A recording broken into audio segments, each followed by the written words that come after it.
It's the 14th day of January 2024. I'm going to be your host tonight, Dana Durnford. I hope you're doing well. You can call in to these live shows at 709-589-4406. 709-589-4406. Got lots and lots and lots of updates. My goodness. We still don't have any confirmation on the Shika nuclear power plant fuel pools, which probably means they melted down. And we got lots of information that strongly suggests that. We're going to just rock and roll right through it. We'll talk about Fukushima for 1 minute instead of the typical 16 minutes. We'll just do a quick breakdown. You can go back, if you're not familiar, go back to my last video and just watch the beginning later, and you'll get up to speed on Fukushima. Has 4 nuclear meltdowns: reactor 1, reactor 2, and reactor 3 and 4, which blew up. One in reactor 3 blew up, rather. So reactor 3 and 4, they should have razzed it all the way to the ground. Instead what they decided to do was pretend. They put these stumps or covers over the stumps and then pretended that they were in the fuel pools, which is quite amazing that they're pretending they're in a fuel pool. Why would the media pretend they're in a fuel pool? And so if you don't think that they're capable of hiding fuel pool nuclear meltdowns, guess again. If you're not familiar with that, you can go into my playlist and you'll find documentation beyond the norm. There's 865,000 extra cancers in Japan in the first year. Cancer is not the only illnesses or diseases or autoimmune deficiencies or injuries that will manifest from radiation. And not everybody had health care, not everybody was diagnosed. And you should be looking at heart problems, liver, lung, respiratory, pituitary, thyroid, adrenaline, diabetes, Down syndrome, autism, and the list goes on and on and on. And the fuel pools are top of the buildings. In July 13, 2023, this was the first English version of this narrative we heard. The International Atomic Energy Agency is claiming that no meltdowns happened. That never happened. This never happened. And that the 1,000 tanks has the equivalent of 2.2 grams of the last thing you're worried about, which you should be, but it's the last thing, called tritium. And they don't even call it tritium-3H. And a South Korean professor of nuclear and quantum engineering is making the statement that is equal to 3 grams of sugar is all that got out of these reactors, despite the fact they picked up 60 million one-ton bags of radiation, and that the food was banned by 55 countries and 14 prefectures, not just Fukushima Daiichi. Alrighty. And we got what could be a uranium cloud, which sometimes doesn't always show up the best on those screens. We're going to get to that pretty quick, actually. I think that's one of the second or first stories. So let's go a recap on the last video. When the video was over, I had a total of 11 views on Thursday's video. I had 157 people on the show, and I had 50 likes and 9 viewers after the show, but officially I only had 11 views. At 11 hours, the video was still 2 hours, 6 minutes, 44 seconds, but every day at 12 hours past after the video was posted, my videos get longer. We never seen that in anybody else's videos. And this one was no different. This one got 7 seconds longer. 2 hours, 6 minutes, and 51 versus 2 hours, 6 and 44. And this is the norm on my site, as long as I can remember. Now, they took down my original site with 1,600 of these presentations, research expeditions, sailing trips, where we done species counts for months at a time after Fukushima. They burnt all my books, basically. And so the last poll is a upper 5 on Japan's 7 earthquake scale. So the earthquake scale is from 1 to 7. And Shika, the community, was 7 out of a 7 on the earthquake scale, which is absurd, right? And a nuclear power plant, they say, in the basement was equal to an upper 5, which is about an 8 on the Richter scale. In the basement, as if an earthquake can only happen in the basement. And so these are very worrisome times. This was a story from last week. Central Japan quake caused no problems at the local nuclear power plant. According to the company that owns it, Monday 7.6 New Year Eve or New Year's Day magnitude on the Richter scale registered an upper 5 of a maximum 7 on Japanese seismic intensity scale beneath, not the number 2 reactor, but the number 1 reactor. So somebody's trying to warn you, and that's 5.5 would be a 7.8 or 7.9. But on the Richter scale of 5.9, which is an upper 5, because their scales go 5, 5.5, 6, 6.5, 7, for instance. They don't do increments of ones. Is 8.4 in the basement of a building. Okay, so we're just going to jump right into the news cycle because we got a lot to get through, and we don't take shortcuts around here, so it's best just to jump into the news cycle tonight in particular. And James Lucid beat me to the punchline. It wasn't as good as James' punchline, but a MOX ring in the sky, a MOX fuel ring in the sky. That is priceless. There is a possibility that this is a uranium cloud / MOX fuel ring in the sky. Now, the majority of everybody that brought up the story, the mainstream media was calling it a UFO cloud, just to mock you. And when you see that, you need to be very worried about it when it's connected to a nuclear power plant. There was one media out there suggested that it was what they call a mountain cloud. So the cloud circles the mountain peaks out of the center of the cloud, so to speak. But there is no such thing as a small cloud, right? These clouds are huge clouds when you're talking about mountains. So I don't think that was appropriate. And as I showed you before, the media pretended they were on top of reactor 4 fuel pool when the building doesn't even exist. So it's not like they won't fake it. And so this cloud has all the attributes of a uranium cloud. This was 100 kilometers away. So here, and I've seen this headline a lot about this phenomenon. UFO-shaped cloud looms over Japan City. Looms over Japan City on January the 9th. And so another thing about the uranium clouds, they're very, very slow-moving clouds. And we know this from the shock and awe in Baghdad in 2001. And they used so much depleted uranium to create a cloud that didn't move for 6 days. When it did move, it stayed together. And it was known as a depleted uranium Dolram cloud. And then they call it an alien-like cloud. And so when you see stuff like that, you need to be very concerned. Brightly illuminated by the sun.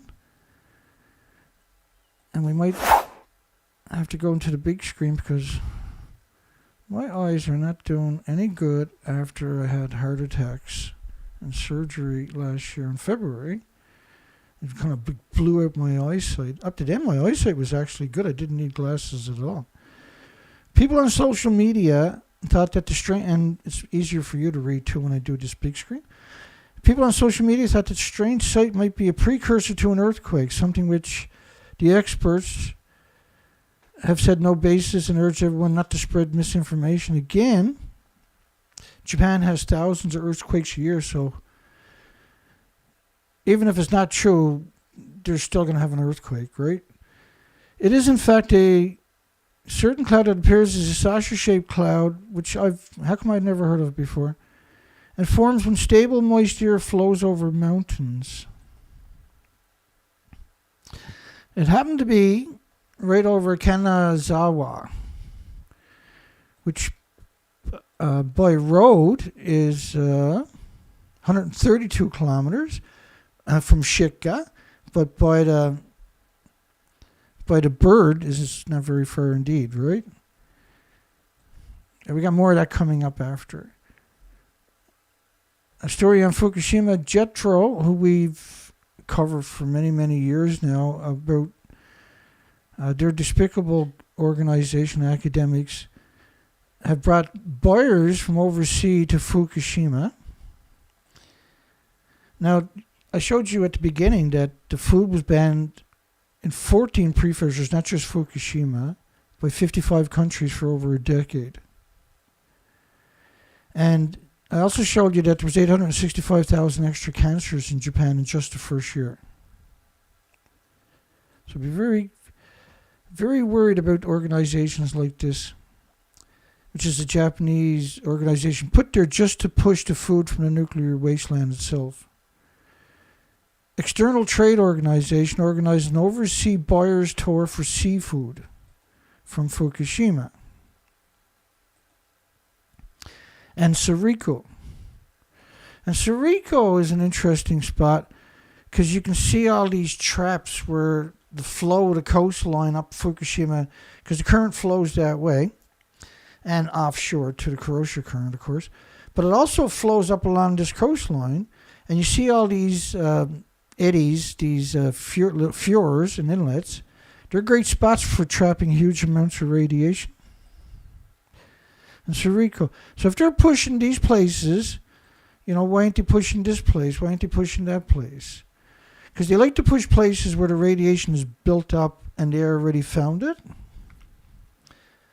And we've only been covering it for almost 13 years. My apologies. I forgot to turn the audio down. Suriko. We just flashed through this stuff. Buyers from US, Canada, and Singapore. Now, Canada is pro-nuke. Canada removed all restrictions on 14 prefectures 10 years before anybody else. They removed it after 93 days after the meltdowns. And so Japan couldn't ship the billions of pounds anywhere worldwide except for Canada for basic. There was a few other places showed up, but Canada got the bulk of it for the first decade, and now everybody in Canada is sick. In addition, minerals from mountains flow into the sea. Minerals from mountains. What else flows from the mountains? Radioactive fallout.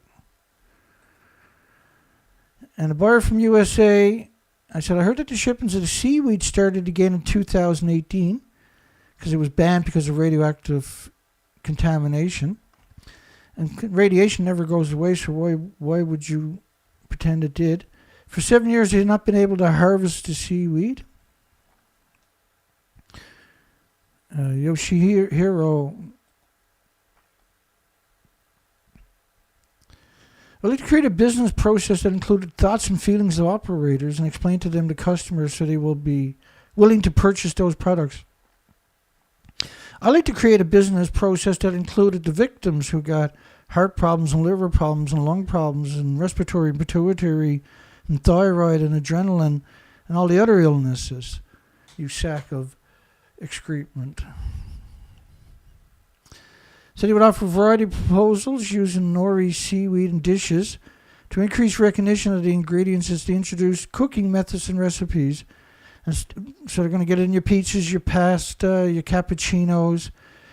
They're determined to poison you no matter what you eat. It's disgusting. This enthusiasm is a symbol of recovery in the Fukushima Prefecture. Fukushima Prefecture can't recover. Chernobyl was literally like a paper towel compared to Fukushima because Fukushima was so big. And Chernobyl's nowhere near recovered 37 years later. How can Fukushima recover? And Fukushima we've never seen multiple reactors melt down. We've never seen 8 fuel pools, for instance, melt down. We've never seen a fuel pool melt down which has 6, 7 reactor cores in it. Say we got 5 reactor cores per fuel pool because they don't have a repository. Things get stored in the fuel pools. And this is why we're worried about the Shika nuclear power plant, because now they're claiming, and they're admitting they had a massive earthquake in the basement of reactor 1, which the fuel pools are at the top of the buildings. Those reactors were closed down, but I think most likely someone's trying to warn you that they've melted down. And the enthusiasm is a similar recovery in Fukushima Prefecture. And this story has not been edited by the scumbags who we've covered many times. So this story is insane. So let's round the number off. 24,000 housing units secured for central Japan quake victims. 24,000 houses, which is way outside the prefecture. They're going to move not 24,000 people, but 24,000 households. So this suggests there's 24,000 houses destroyed, right? I'd like to know how many buildings are destroyed in Shika. And then the first couple of days, January 1st, 2nd, and 3rd, we heard a lot from a mayor in Suzu who made a statement that every building is destroyed and 4,500 homes have completely collapsed or turned to matchsticks. And how often have we heard about that since then? We haven't, have we? That was the end of it. We never heard of it after. And whenever we hear the tallies, we hear 1,400 homes. So why are we moving 2,300 or 23,700 households all over Japan for if there was no damage? How many of them are going to be from Shika, which was 7 out of 7 on Japan's seismic intensity scale, which is 7. Emergency housing are secured for people whose homes were damaged. You're not moving away if they were damaged. You're moving away because they were destroyed by a powerful earthquake that hit Japan on January the 1st. And they didn't let international search and rescue teams go in there. We've never seen that before. The American military, which has a base in Japan, ready to rock and roll. They were good to go. We are good to go, sir, on January the 1st, because you got 72 hours to rescue people before you get fatalities that you normally could have avoided. They wouldn't let Japan or the American military go in. They wouldn't let China go in. They wouldn't let India go in there. In fact, they told everybody to leave them alone. We don't want your stuff. It's too difficult to stage. And of course, what are they doing? They got to stage everything before they can get in there anyway. That's standard procedures. They done everything they could to avoid any independent people from getting in that prefecture, and they successfully done it to the point where the people lived on 1 slice of bread and 1 cup of water, not a glass of water, but a cup of water a day. Over 30,000 that we know about were living on 1 slice of bread and a glass of water for almost 12 days. And many are still today. I've never heard of nothing like that before. And the only thing that can change the equation is if you put a nuclear meltdown at the fuel pools at the Shika power plant, nuclear power plant, into that equation. And we do got a poll tonight that I'm going to whip up here before I forget about it, because we got a lot to get through, so I'm just running full tilt, hit the ground running, so to speak. Should nuclear power plants be erased from Japan due to the endless massive earthquakes and the tsunamis and the fact that they're built on 4 major fault lines of tectonic plates, and where they have volcanoes on top of that? Every recipe for a disaster is in Japan.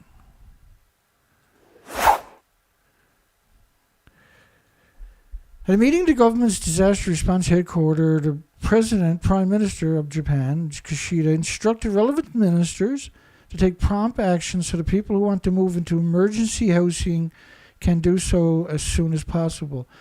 This is 13 days later, this stuff.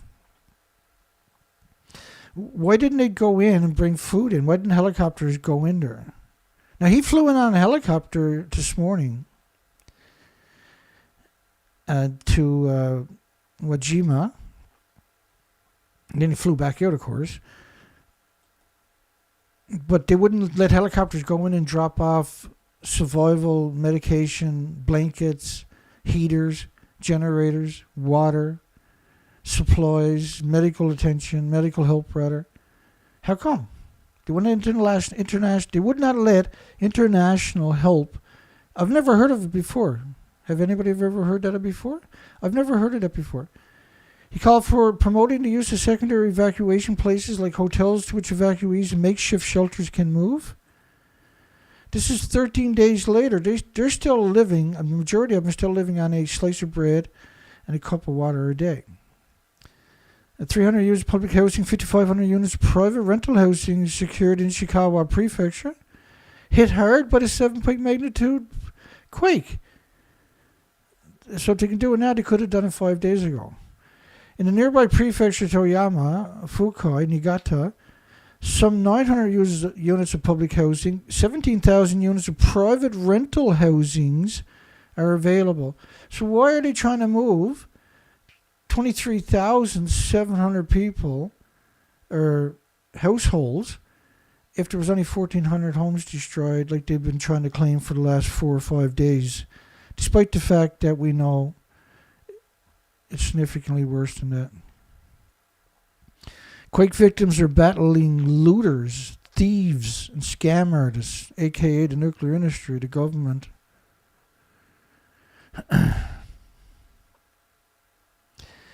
And the scammers they're talking about gave them back their money when they complained.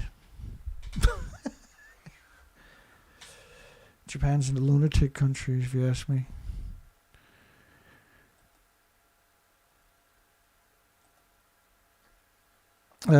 Blue tarp scam, and when the victim complained, the scam artist gave them back their money a few days later. The voluntary architect. Now there is words of children being kidnapped. One guy was arrested for stealing 6 oranges. Because they were starving. Although she received a refund from the company where the man supposedly worked, she doesn't know if he was punished for charging her so much money for shoddy work, because the tarp got loose. Well, they had all these aftershocks too, right? There is rumors, though, that predators were in kidnapping children. And we see this after all major disasters, and some of it is your governments. Voluntary Architects Network pitched in on earthquake relief efforts, brought some kind of dignity to them, because normally people are just lumped together.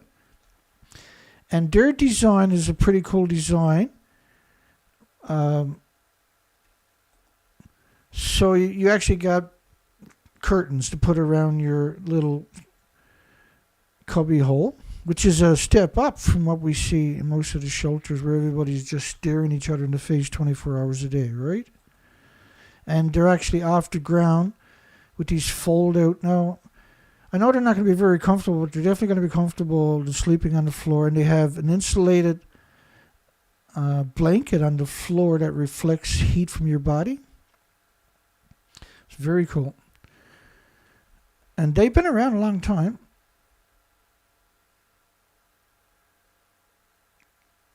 But it took them how long to get there? Because the government wouldn't let them in. The indoor privacy system was developed in the 1980s, deployed in response to the 1995 Kobe earthquake. That earthquake was right under this Kobe city, right? That was right under the city. And there's around 26,000 shelters, people sheltering right there. Why are they getting 24,000 homes for? And now Shika is up there by the Nanao, whereas the Kanazawa is about 40-45 miles south, and at the top of the peninsula, the little peninsula up there was 4,500 homes destroyed, not counting businesses. And that was just in one community named Suzu. So way down there, but look where Shika is, I call it Shika. It's 5 miles, and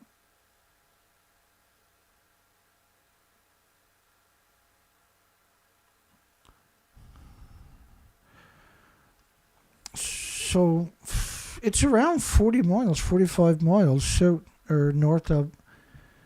Shika is north of where they got all these shelters to down there. So how can you have all damage all around the nuclear power plant, the Earth, and we got more satellite footage coming up. The Earth was lifted up 13 feet to 14 feet for 150 kilometers, including the nuclear power plant. And it was extended, the coastline was extended 820 feet out, where the Earth lifted up and gave it an extra 800. Many harbors dried out permanently.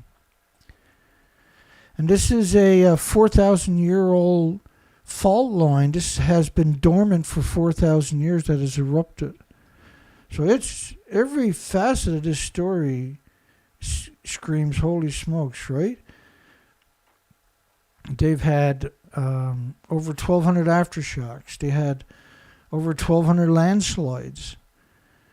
This is just absurd, and it's not going to slow down, at least for another couple of months. But we know that last year, when normally they have around 20 earthquakes in this region each year, like small, we're talking small earthquakes, right? Last year they had 8,000. So the fact that this now has caused devastation means it's going to be doing some major stuff for quite a few years to come.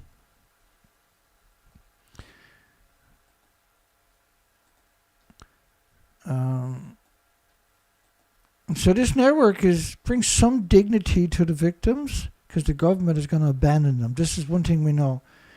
You pay your taxes so they can steal your money and abandon you when you need them the most. They personally thank the fabric manufacturers, and they're asking for monetary support for its efforts to be directed to the link on that story in the bottom of the paragraph.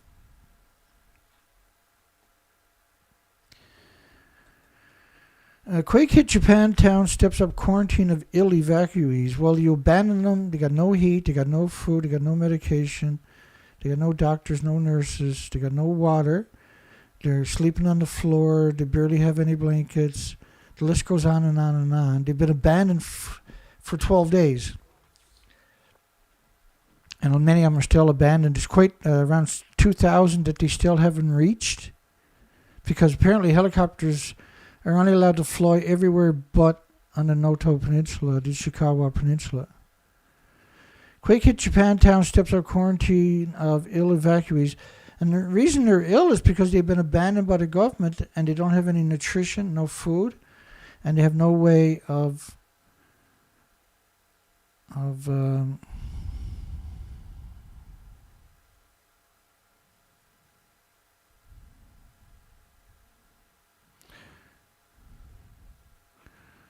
Hi everybody.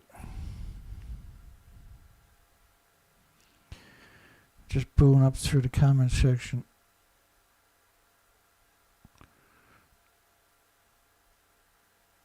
Hi Dana Nasana, he's your moderator. Let's keep it rolling. Influenza case counts are rising among 800 people who have been staying at 14 shelters. 800 people. Well, they got no heat, right? Everything is wet, and you're in the same clothes for almost 14 days. No showers, only for one place or something. That this group on their last show showed up with these recyclable water showers, which are pretty amazing. Since the town's only hospital is unable to accept patients due to extensive damage, ill people were placed in one shelter, staying separately from the other evacuees. The spread of infection made it difficult to treat the patients at the shelter, So town officials began moving them to a hotel that has been closed since the quake. That's the people with influenza in it. And they finally got a couple of nurses they only got 2 nurses for this big spot, but they're there around the clock. And a medical team had visited the facility finally. That's the first time we heard of a medical team showing up there on day 13. They've been abandoned for 13 days. It's really something. And the medical team came from way over here. And Ishikawa is up there towards the word Japanese. Half of the 26 guest rooms were occupied by patients. Thank goodness they got some relief. Hopefully, I don't imagine they got electricity, but hopefully they got some comforts. And infections continue to spread at shelters. Building a temporary housing begins for central Japan quake victims. This is the most confusing story I've ever heard. Like, they haven't even rescued the people in that community and they're building temporary shelters. And how come there's no snow? Local authorities on Friday began construction of temporary housing units for people whose homes were damaged by a powerful earthquake. The homes that were damaged are not livable. The word damage is not the appropriate word. So that's January the 12th,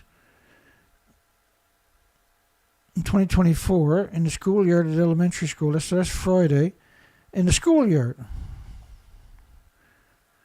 And they couldn't build a 115 makeshift so-called houses. In Wajima and Suzu, the 2 cities hit hardest by the magnitude 7.6 tremor.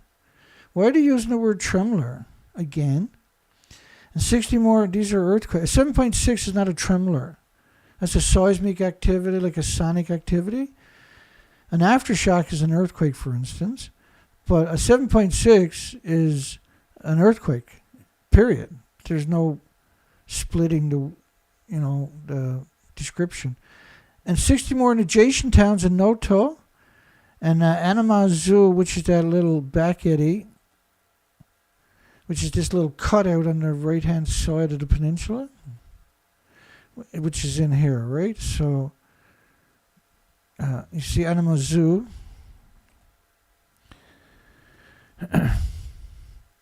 So you're talking about they're going to move 23,700 people off the peninsula altogether.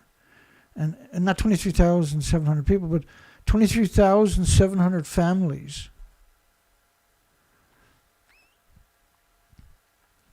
And so they're going to build 117 or something, 115. But they won't be ready for another month. So the people are they going to stay in a shelter for a month? Are they going to go to temporary housing somewhere else? And due to the severity of the damage to the roads, 1,900 people remain cut off. In the prefecture of the Sea of Japan coast. So this was yesterday's story, or last night. Yesterday. So 1,900 people, this is just one of the stories. Other stories say more. But that's 13 days later. So if they're cut off, how can it be cut off when all you got to do is get in a helicopter and go there and rescue the ones that need to be taken out and drop off supplies to the ones that can stay? So see, none of the narratives remain sensible. 14 were not directly killed in an earthquake, but believed to die due to health issues associated with being evacuated. But again, we've never seen that before. The numbers, and so soon on top of that, the number of evacuees staying, which suggests radioactive fallout, the number of evacuees staying at the evacuation centers, hotels, and other facilities totaled 22,800 as of Friday. But listen, this industry lies so much and so often, and in every sentence or paragraph, that's what we do. We cover the news cycle. We only cover lies the industry tells, and it takes you every day about 2 hours just to challenge the news cycle laws, and we can't challenge them all, just the most egregious. Giving them somewhere to reside for up to 2 years or until they find alternate housings. So the temporary housing are going to be free of charge, but they won't let people go in and help them for 13 days. Do you see a disconnect going on there? Temporary housing units are either prefabricated or wooden one-story homes equipped with toilets, bathrooms, and kitchens, and available in multi-floor plans for singles and families. And because the only spot that wasn't torn apart was the school gardens. The whole story is insane. Evacuees are often also being offered an option to move to existing private rental housings with the rent covered by the local government. Now, these people who've got mortgages are still going to have to pay their mortgages. The government is ready to provide around 5,500 rental housing units within Ishikawa Prefecture and 17,000 units in surrounding prefectures. So these units are for families. So we're talking about tens of thousands of people need to move that have lost their homes. So the damage is way bigger than they've actually admitted so far, isn't it? As concerns grow over the health conditions of the seniors in the disaster-stricken elder care facilities that have been abandoned by the government, 200 seniors, or half the planned total, have already been transferred to other areas. I'm surprised they actually done that. I'm actually shocked. Wajima, meanwhile, is also considering mass evacuation targeting all 400 students, school children, attending its public junior high school, so the junior high school students, to offer a better learning environment as the school and the cities used as evacuation centers. And I'm going to get my head out of the way to read the rest of it. And commuting routes are no longer safe due to the damaged roads. Under the plan, though, the parents will not be allowed to accompany the children, making a rare student-only evacuation. Who's going to take care of all these students? Letting your children loose in Japan I don't think is a very good idea. This is the only country on the planet that had vending machines that sold used children's panties. So they used to get school children, give them 500 underwear, and they would pay them. All they had to do was pull the underwear on and put it in a plastic bag for the vending machines. What kind of society is that? Really? And you're going to let your children that cannot be accompanied? How come the adults can't be... If the children have to move, how come the adults can't move too? And if the parents allow that to happen, they should be charged with child abuse. But parents will not be allowed to accompany their children. This is incredible satellite of before and after. When you can see the earth rose up. So look at the difference. That's before and that's after the earthquake. And so that's all new coastline. So just imagine if that's the nuclear power plant. Guess where they're not going to get any water anymore. Right? You get it? And that was part of that area that apparently extended. It was 85 kilometers long. So look at this, insane. This is insane. Harbors actually dried up. Normally the boats would be tied up, right? Let me come back in. Because that's a wharf right there. See that breakwater? That's a wharfage area. Right, so normally you go and tie your boats up. Now now you can't get in there. So if that was a nuclear power plant, for instance, and this is what we know about the Shika nuclear power plant. This is what happened to Shika. And we're getting no pictures. The only picture we got out of Shika was bizarre pictures of the very top of the nuclear power plant. I've never seen nothing like it. I got no way of describing it. We showed pictures of it a few days back from the story, from the scumbag media. Satellite images capture striking changes in the coastline of Japan's Noto Peninsula following a massive earthquake on New Year's Day. A massive earthquake. Experienced significant uplift. Satellite imagery of the area before and after the quake showed that the intense uplift, massive, extended the coastline. I don't think those words are appropriate. Extended the coastline by up to 820 feet, 250 meters, which is greater than the length of 2 American football fields. The capture of the coastline changes after the earthquake and the tsunami had already subsided. And a lot of the tsunami damage didn't happen because the coastline extended, rose up 13 feet and extended out. See? So normally the tsunami would have flooded all these little communities, but because you're talking about 85 miles of the coast, 85 kilometers of the coastline with this particular attribute. The earthquake that struck Japan's Noto Peninsula on Monday was so strong that the coastline had moved up to 250 meters offshore due to significant land uplift. Significant. And this is why we've seen the bizarre damage. AFP fact check. These people are unbelievable. Like, they're unbelievable scumbags, these people. Turkish civil society serves hot meals to quake victims in Japan.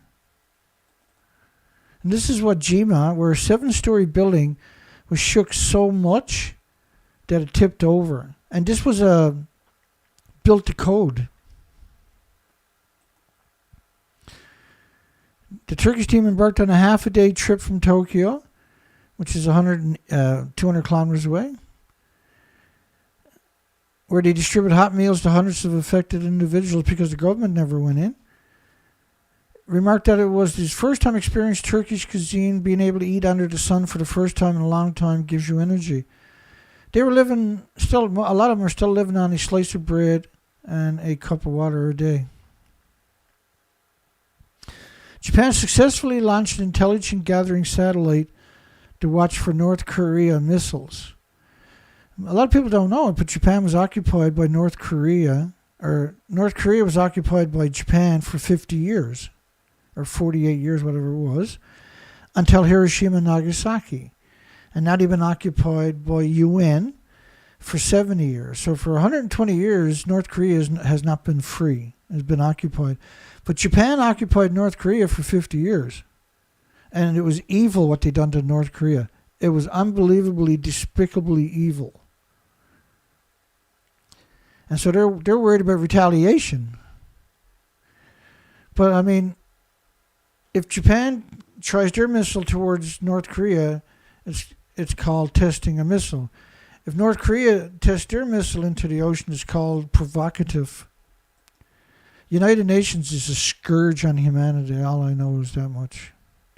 Oh, and Mari Yamaguchi, one of the worst humans ever created. Mari Yamaguchi, folks.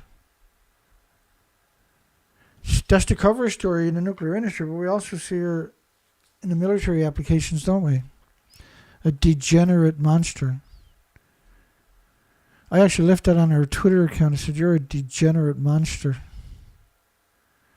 And she removed it, which meant she read it. Japan successfully launched a rocket carrying a government intelligence gathering satellite Friday on a mission to watch movements of the military sites in North Korea and to improve responses to natural disasters. Like, they get an F for fail on the Noto Peninsula earthquake. They're still not there in 90%, 95% rather, of the peninsula. They abandoned them, literally have abandoned them. And so how's a satellite going to improve the responses?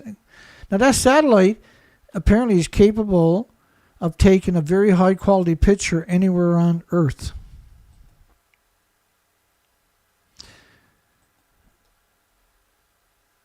Can catch images, detail images, though its capabilities limited in severe weather. Don't believe anything these, and it's from Mari Yamaguchi, so don't believe anything these scumbags tell you. International Energy Agency cut Australia forecast. I just wanted to touch on that because you got to get rid of nuclear and you got to look at alternatives. The best one Like there's two you can't live without. You got to use geothermal and hydrogen. Hydrogen will power trains and cars and trucks and furnaces or whatever the case may be that are remote. All kinds of things, right? Motorcycles, you can power anything. Boats, ships, planes. And geothermal will power cities and communities. And every community can have its own geothermal. You're just going to drill down several miles into the earth, hit enormous temperatures hotter than nuclear power plants, gas, oil, and coal plants. But see, geothermal, with the technology we got now, we can drill where nuclear, gas, oil, coal plants are too, and build your geothermal plant and switch off your gas, oil, coal, nuclear, scumbag nuclear plants, and just leave the rest of the infrastructure in place. So annual increases in distributed solar on rooftops is forecast to fall from an estimated 3 gigawatts in 2023. That's 3 nuclear power plants of solar power on rooftops. That's insane. And 2.5 gigawatts in 2024, 2 gigawatts in 2025 and 2026, and 1.9 gigawatts in 2027. So 3, 4, 5.5, 6, 7.5, 8, 9.5 large nuclear power plants in just 3 years. That's an insane statement. In 4 years, rather. You can't build a nuclear power plant in 15 years. And that takes the solar power, and Australia is brilliant for that stuff. Solar power will take, during the daytime, particularly Australia, will take the pressure off the grid until you come up with more infrastructure like geothermal and hydrogen. Nuclear power, 1,000 years plus albatross around humanity's neck. Eve. This is Eve. She's a prolific writer, dozens of books, and she's part of the propaganda machine. And listen to her. This is somebody who's supposed to be intelligent. She says, Japan began dumping the poison in late August of last year, is what she's talking about. But look at the picture she's using as Reactor 3 with no fuel pools and no reactor cores. And she's claiming that nothing got out of there until August the 24th last year. Right? So she can sell books and make money. And pretend that she's human for some reason. What is it, 26 books? Can you imagine how much propaganda is going to be in that stuff? I sent her an email. I'd like to have you on my show, but you do not seem to care about the facts. I sent her about 40 headlines she might have missed. I just want to do it so that hopefully she has pains of conscience and can't sleep for a few nights, even though I doubt that's possible. By the way, I got no response. Japan's emperor and empress to visit quake-hit areas when the time is right. What do you mean, when everything is hunky-dory again? What do you mean when the time is right? The victims need you now. They need hope. They've been abandoned by your country and your government and you for 14 days.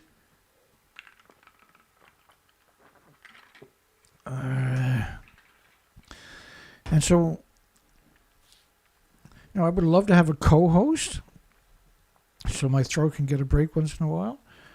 But it's so hard to find anybody dedicated just to facts, just to the reality. I haven't been able to find anybody. So normally, you would get a lot of people would want to participate in such an important story, right? And I won't tolerate anything but the facts. I have zero toleration for it.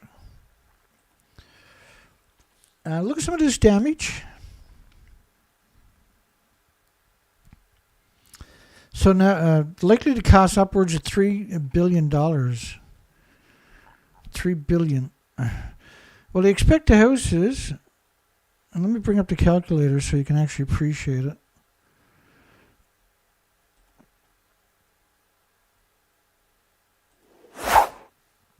So it's 23,000 homes.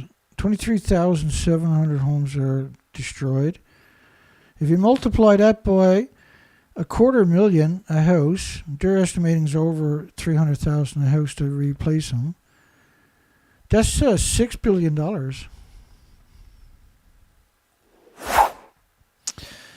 And so estimates do not include the loss of transport, utility infrastructures, government or automobile lines. But look at the damage. You're talking that whole peninsula is 100 miles long. We know one community got 4,500 homes destroyed, but they never mentioned it since January the 3rd. Or even January the 2nd maybe was the end of the time that they mentioned it. So why didn't that matter? That was in Suzu. We haven't seen any we've seen 2 crumbled houses and destroyed streets in Shika, but we haven't seen any documentation. We've seen Wajima endlessly. And so, I'm happy to see it, but we've seen it endlessly. And all the other communities have been ignored for some reason, and they're all in shelters.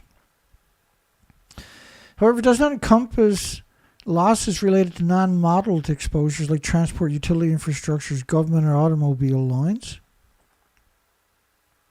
And a maximum size of the intensity of 7 in Shika Town. So why are they making it so confusing for you? Because the maximum seismic intensity scale of 7. See that? 0 to 7. On a scale of 0 to 7, it was a 7. So why wouldn't you say Shika was a 7 on Japan's seismic intensity scale of 7? The Shindu scale, which only goes 7, right? So why not use it so it's completely clear? It's shocking how many stories have omitted the important parts of that narrative. Again, this is Wajima. We see so much of it, and that's not even appropriate for the story we're trying to cover. Bad weather may hamper, for that particular story we just covered, bad weather may hamper central, because they'll talk about Shika, but show you pictures of other areas that are completely destroyed. Why do they keep doing that over and over and over? Why wouldn't you show us Shika, which is close compared to Wajima and Suzu? Does that make sense? Bad weather may hamper central Japan quake relief. This is yesterday, the 13th. Bad weather. See, the first 5 days they had perfect weather. All the helicopters could have flown all day long. And one of the stories they came up with was that they had 10 airplanes dedicated, but there's no airstrips up there. Well, there was one, but it was destroyed. And there's like 1,400 people stuck on trains. There's no trains able to go through. So why did they have 10 aircrafts dedicated to the peninsula, for instance, when there's no airports out there? Some people have been able to return to the hard-hit areas to survey the damage. The district in the town of Anamizu, which is that little chop that we showed you earlier, was home to about 40 shops. Many have collapsed or have been severely damaged. And I brought it a lot. I'm learning to use maps a lot more because in this story here we really want to. So is that part of the peninsula, and Shika is across from it on the other side of the peninsula. Shika was a 7 out of a 7. Many have collapsed or been severely damaged, and they suffered another quake 17 years ago. But this particular fault line is 4,000 years old. Yesterday, over 2,500 people remain isolated. They still haven't got to, because helicopters can't fly over that peninsula because the government won't let them. They won't let the American search and rescue, the China search and rescue, the Indian search and rescue, many, many other countries go in and rescue people. They never went in and rescued anybody in the crucial 72-hour window on top of that. There's only one reason you would... We've never seen this before, see? The only reason you would do it is because Shika nuclear power plant fuel pool, reactor 1, melted down. How can you have an earthquake in the basement of a single building? and a large one at that. Efforts to reach them and the search for people still missing could be hampered with rainfall, severe cold snap forecasts for some of the hardest hit areas. So, why are they making up these excuses when the military helicopters can fly in all these conditions? They could have been in there, flooded the area in 24 hours. Other major earthquakes, that's exactly what they've done. Every other, except for this one. This is the only one they've never done it to. A medical university professor says he saw bodies that could have been alive for a day or two, and he believes some people suffered hypothermia after being trapped under the beams of the destroyed houses. So people suffered because the government didn't want you to know there was a nuclear meltdown, because otherwise the nuclear industry worldwide is going to collapse. The nuclear industry worldwide can't survive another meltdown anywhere on the planet. And Japan can't survive another meltdown. The heart problems, the diseases, the infant malformation surgeries, like the list is so long. 6 out of 10 Fukushima children with diabetes. 14.2% out of every 100,000 children born, neonates and infants, need open heart surgeries for congenital malformation. There's 13,646 children and 38,000 with thyroid tumors of 2 centimeters or larger. The thyroid tumor, by the way, is only 3 by 5 centimeters. And that pre-Fukushima was 1 in a million children with thyroid tumors. NHK survey found 22 prefectures, and over 40 Japanese municipalities said they're ready to welcome people displaced by the New Year disaster. Japan's UFO, this is another story. Japan's UFO-looking cloud spotted over Kurobe, Toyama. So let's go, I'll get it out of the way, but I think this is a uranium cloud. I don't know for sure, I can't prove it, but sure seems suspicious. Because the meltdown will create all kinds of plumes, but the initial explosion, you would expect to see something like that. Wouldn't surprise you. And then it could burn constantly for millenniums, at least for days anyway, if you burn it all. We don't know what happened there, but we know that they're, instead of trying to, because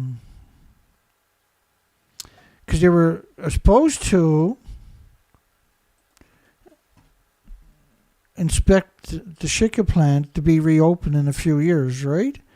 And in the last show, the regulatory agencies said that it won't be reopening in a few years, and it'll be many, many years before they do the inspections.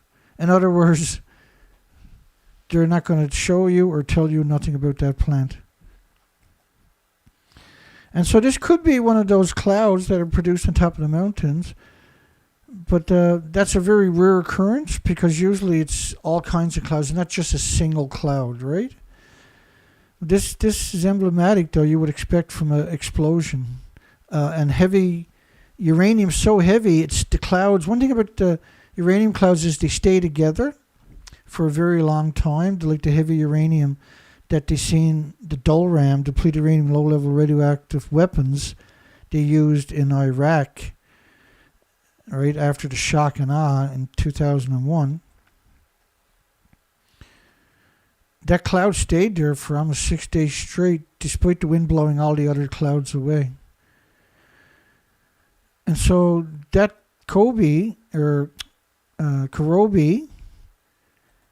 is right here. So it's about 100 kilometers away. And that's in the right place for the prevailing winds. They blow right across Japan and towards North America's Pacific coastline.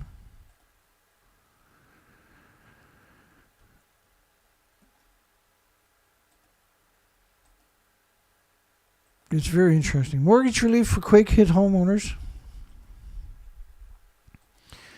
The agency will also offer low-interest loans for home repairs and construction.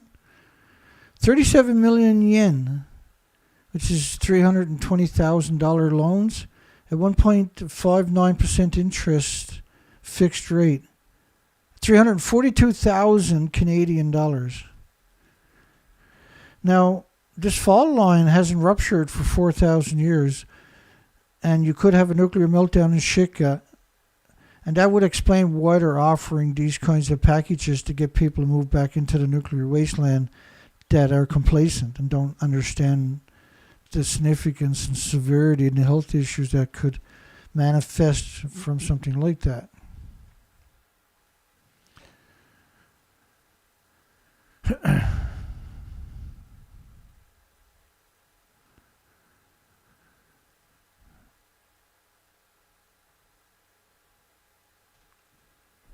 Helps treated water disinformation, fake photos surge on social media. Helps treated water disinformation and fake photos. So this could be the industry putting these photos out, claiming that's a deformed lobster because of Fukushima water release on August 24, 2023, last year, right? That's what the official story is. They only started releasing water from the destroyed buildings. Nothing got out for almost 13 years. The buildings are completely gone. It's never stopped going out, right? But I just want to touch on that story about the Alps because it's such an important story. And we've been covering this, unfortunately, for 2 weeks now, right? And this is not, we normally just cover nuclear only, but we're worried there's a nuclear meltdown, and the more evidence we see, the more worried I've become. And let me just bring up I want to explain something about the ALP systems to you. There's some headlines to take you back into the time machine. Whenever the computer is ready. There we go.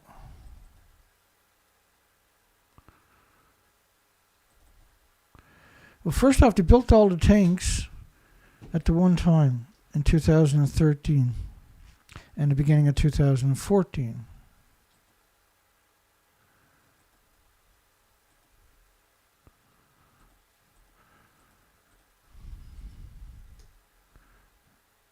So let me just run you through that. It only takes a couple of moments.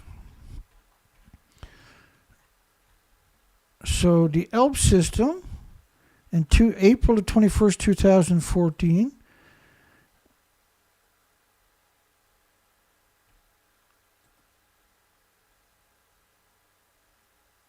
I went too far. Hang on. This story here I'll start off with. TEPCO is April 21st, 2014. The ALP system has yet to function reliably. Well, it had yet to function. The AREVA system, which is the same as the ALP system, in August 2014, 3.5 years later, has never been turned on. The bypass operation, where they're going to pump water around the site, that didn't work. They were going to build a fence to keep radiation. They said it would cost $1 billion. But you can't build a fence to stop radiation. So think of 200 million atoms on the head of a needle. And how do you separate 100 million that are, say, plutonium or uranium, and then let the rest of them loose? Well, they're all the same size. You can't filter it. The ice wall operation they admit can't work. Why would you build an ice wall when you can build a real wall? And the Siri system and the Curian system, which are supposed to separate cesium-137, can't work because you can put 200 million atoms, anthropogenic man-made atoms, on the head of a needle. You can't see it. How are you going to separate cesium, uranium, plutonium, americium, neptunium, strontium, and 1,000 other isotopes? How are you going to separate them when they're all the exact same size?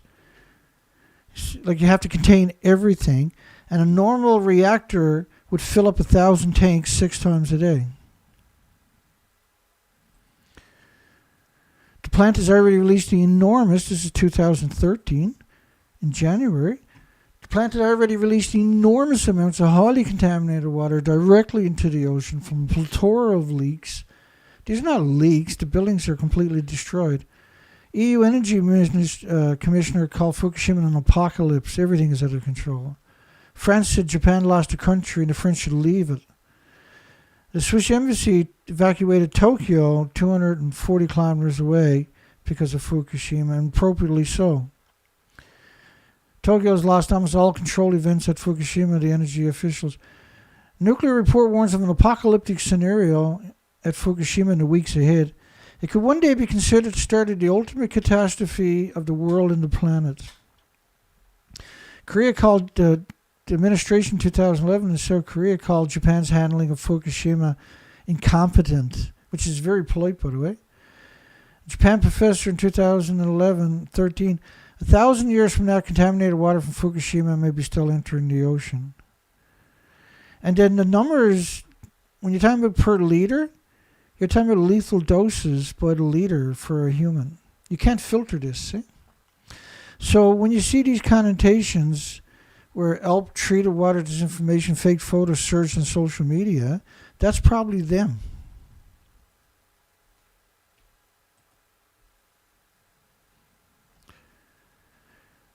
TEPCO Fukushima nuclear power plant began discharging the Alps treated water into the ocean on August the 24th. First off, they haven't stopped releasing water into the ocean. Right? How can you stop releasing water into the ocean? You have no... The buildings are completely destroyed.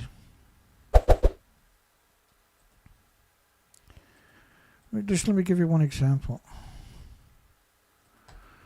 This is the craziest, the absolute craziest video. This is 40 seconds long. I'll adjust the volume on my side. This is 4 of many, many medias in 2013 claiming they're in the fuel pool at the top of the stump of the building left to the right, which is reactor 4. That building should have been razed all the way to the ground. And so they put a cover over it, and then the media pretend that they were in the fuel pools. I'm standing is on top of what used to be reactor building number 4. The whole of this building was blown apart by a huge explosion. We are here inside reactor 4 at the Fukushima Daiichi nuclear power plant that was severely crippled during the earthquake and tsunami of 2011. Of the decommissioning work taking place here in reactor 4. At the end of our tour, we were checked for radiation exposure. In 4 hours, I received the equivalent of less than a chest x-ray. 1,500 highly radioactive fuel rods inside this pool. They've got to move them outside of this reactor. So how many people think they're actually in the fuel pool of the building? Right? Nobody does, right? But that's what you're up against. And you can't call it treated. You can't treat water that is so radioactive. It simply can't be done. There's no precedent anywhere else on the planet. Japan can't even get into an earthquake zone because they don't know how to use helicopters. They can only use helicopters when there's no earthquakes.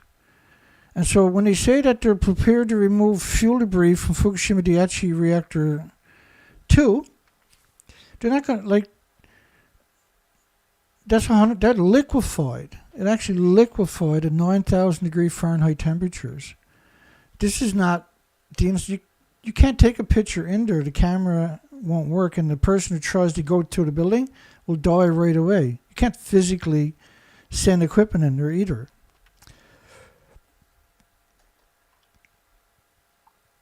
Lying is just the only thing they're really good at, and they're exceptionally good at, I should say.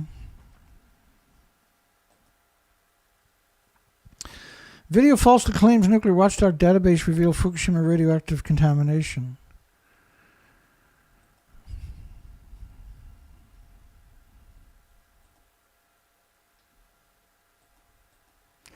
Bear with me. I'm going to show you a model of 1 million or 10 million atoms from the French government agency. And this plume model is based upon, I believe it's 16 days after the tsunami, which is 9 days after the last reactor detonated. So 9 days after the last reactor detonated, the whole planet was covered in radiation. But we see the International Atomic Energy Agency, the mainstream media, out there suggesting that nothing happened. And so what do you think they're going to be doing right now at the Shika nuclear power plant? The exact same thing, right? We can't have a future like this. Japan quake aftermath, tears and survivors' guilt and desperate pleads for help in hard-hit Wajima. Hiroshima is designated a historically important cultural district for its distinctive wooden buildings and black tile roofs that date architecturally to the Endo era, 1603 to 1868. So many of these were leveled by a magnitude 7.6 magnitude that struck on New Year's Day. The strength and the maximum of 7 on Japan's Shindo earthquake scale caught everybody by surprise. It's a 4,000-year-old fault line. This is the first time it ruptured in 4,000 years. And experts have said that the Noto Peninsula quake, which struck in the area of the geographically remoteness, well, it's not if you got helicopters, was triggered by faults that have been dormant for 4,000 years, with the big one preceded by swarm activity of small quakes since 2020. And there's been at least 1,200 aftershocks have been registered.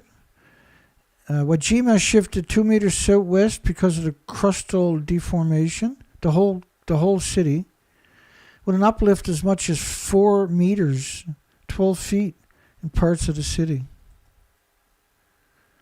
And at least 1,000 were injured.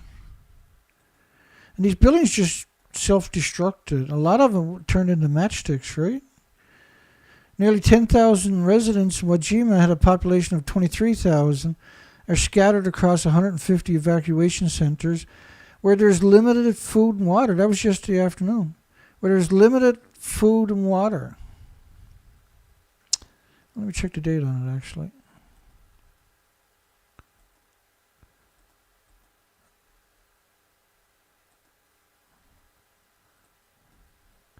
I don't know.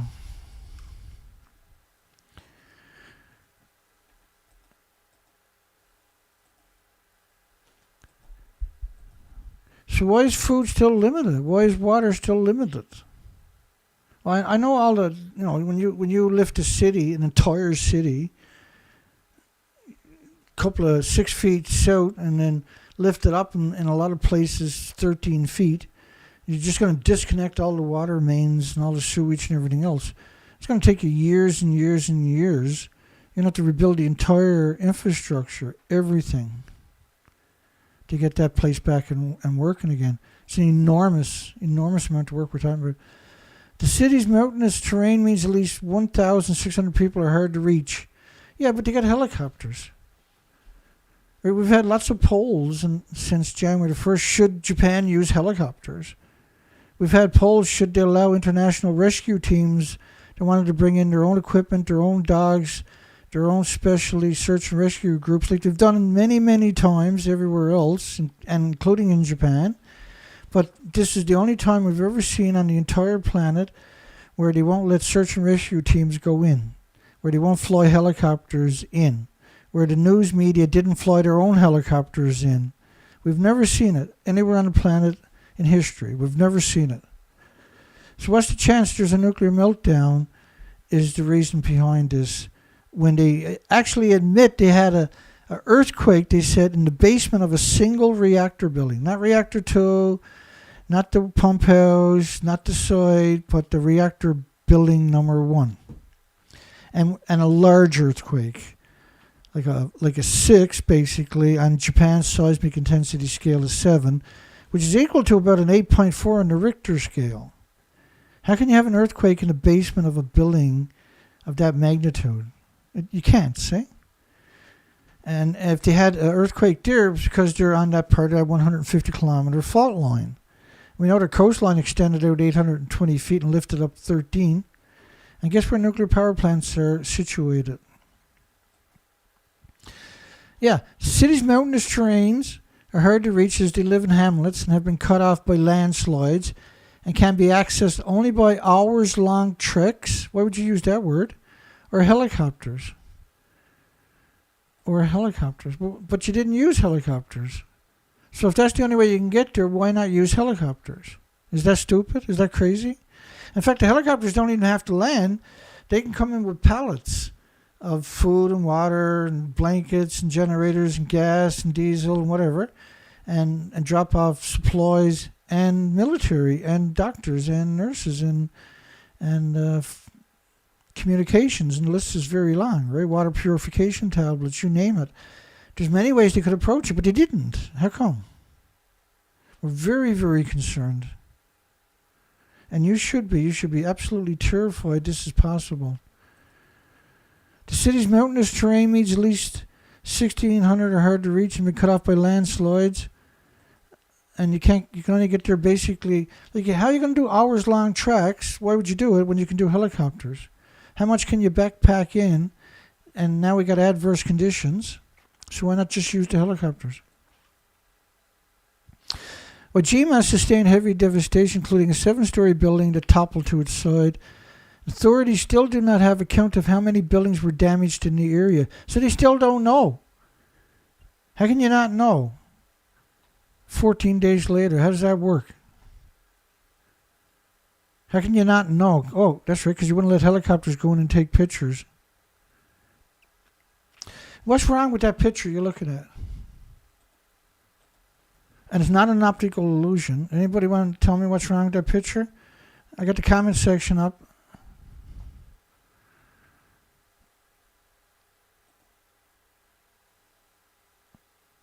Let's bring up the comment section.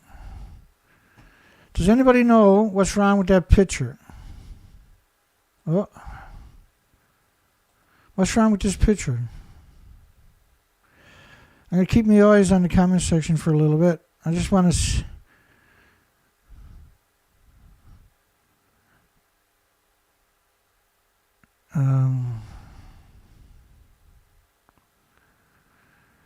Anybody know what's wrong with the picture? Anybody? Nudge, nudge, wink, wink. What's strange about that picture? Everything burnt except for that tree. How did everything burn except for that tree?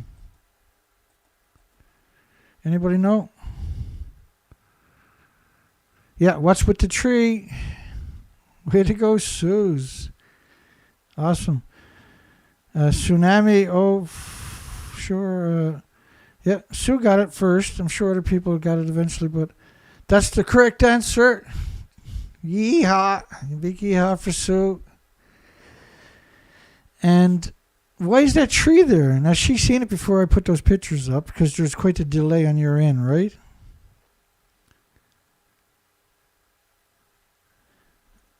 How did that tree survive a raging, intense fire that melted metal?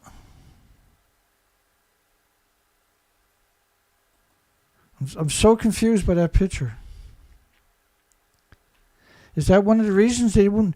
Was there a directed energy weapon used also? Right? Never waste a crisis. You've heard that expression. So they knew it was bad, and they said, well, let's go test out our directed energy weapon from a satellite, maybe?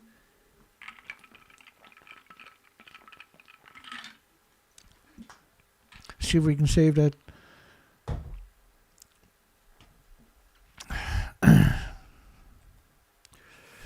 Yeah, I can't really wrap my mind around it. Why is that tree still there?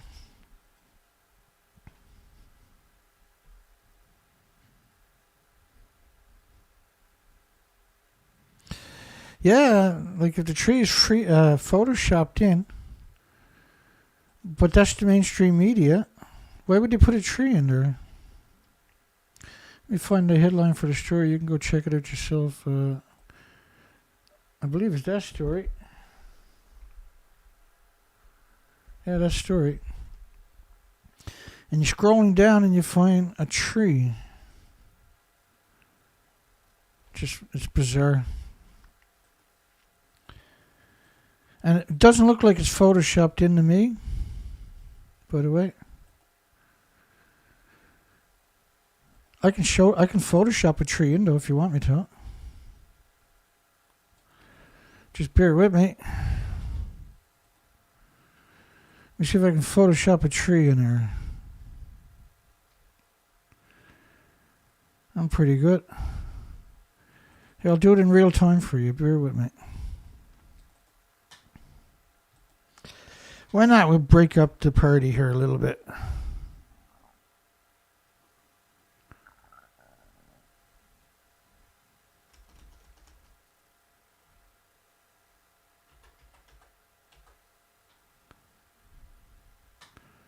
Don't tell me I haven't got a tree in my green screens. What the hell is that all about? Oh. I see what I've done. Hang on. There we go. Oh, jeez. What kind of tree do we need?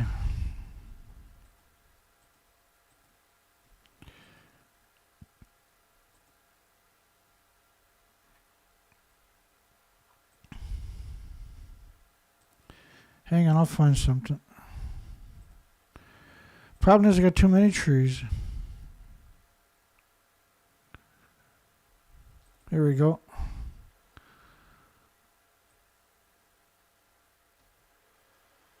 Just creepy trees. I don't think it's going to work for us. Let me try it anyway. Let's Photoshop that in.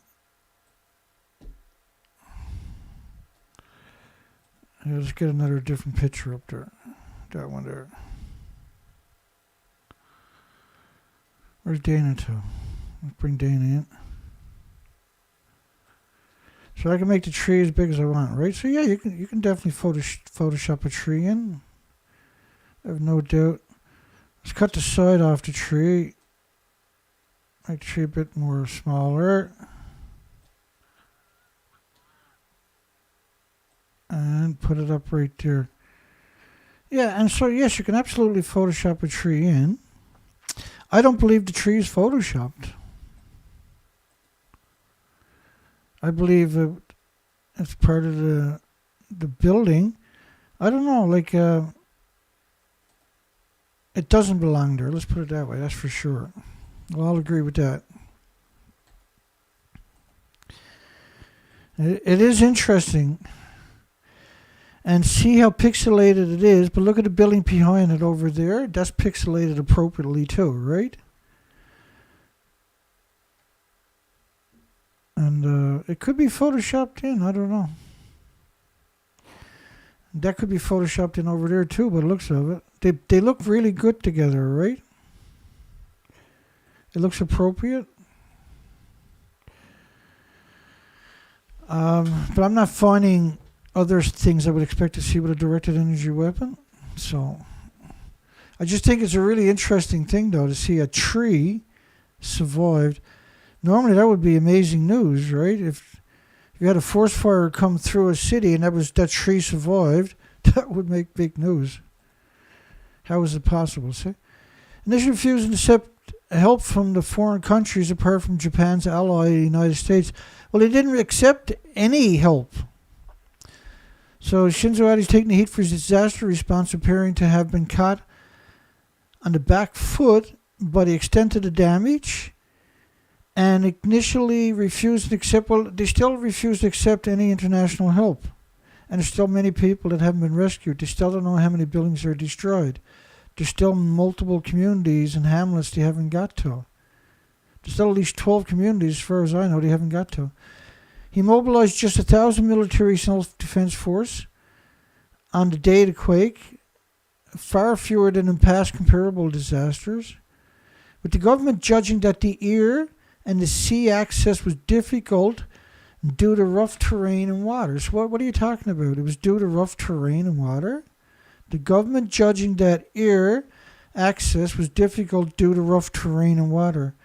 But you got helicopters can land in water, and you got helicopters can land on land in rough terrain. The military does it all the time. Access was difficult due to rough terrain and water. Doesn't make any sense for me.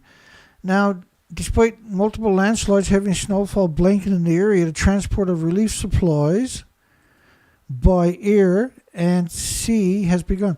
So despite multiple landslides, heavy snowfall blanketing the area, so the conditions are way worse than they were originally, relief supplies by air and sea has begun. And they're up to 6,300 people. and treacherous road conditions. So they're making excuses of why nobody went in for the first 12 days, right? And the Self-Defense Force begun helicopter evacuations of those in isolated hamlets. As far as I know, that's not true. They isolated 30 people, elderly, from shelters. I think we seen that on Thursday's story. It was just one helicopter, though. 10 days after the quake, Kishida government on January 11 designated a disaster of extreme severity to unlock a large budget. Well, it should have been declared, and they knew it right away. But they didn't want to flood the area with help. They wouldn't let people go in there from other countries and rescue people in the critical 72 hours before the rain and snow showed up. And the reconstruction process is the last thing you should be talking about when you still haven't rescued everybody.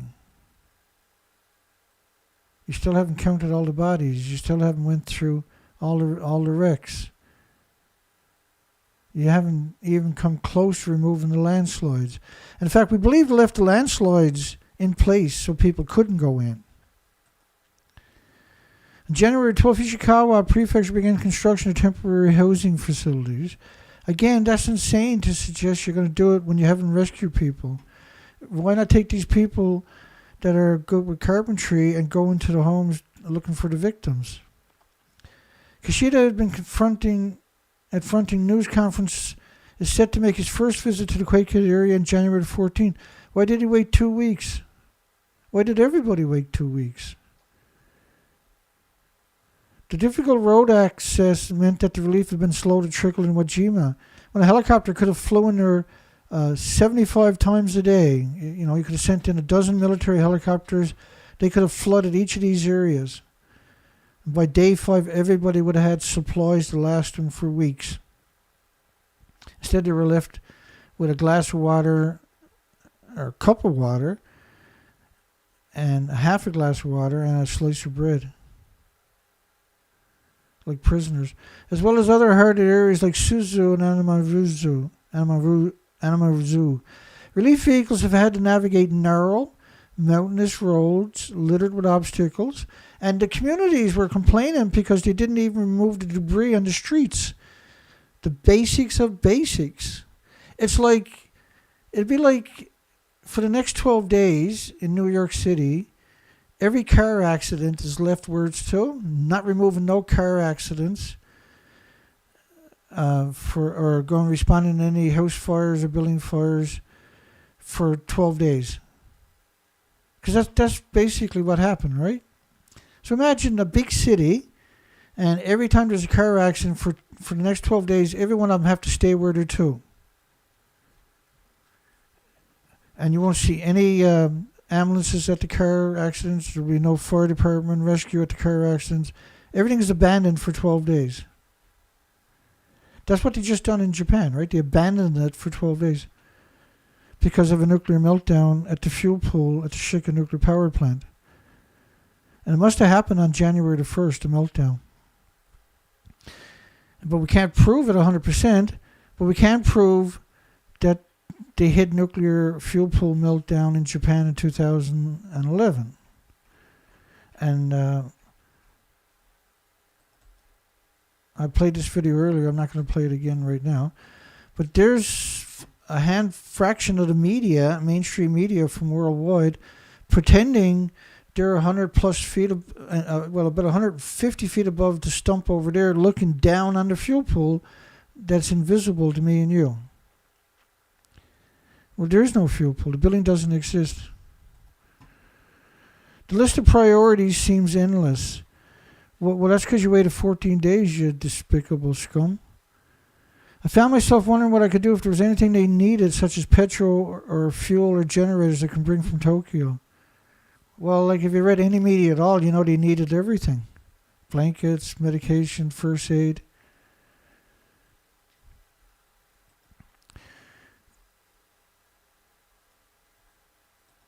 And I don't know what city or community that is. But I haven't seen that particular picture, but I've seen similar pictures over the last 14 days. He found the government's quake response wanting. wanting.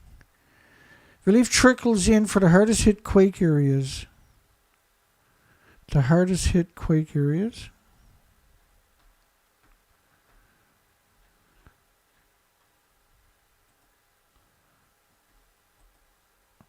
So, earthquake linked obstacles, snow accumulation, and construction work.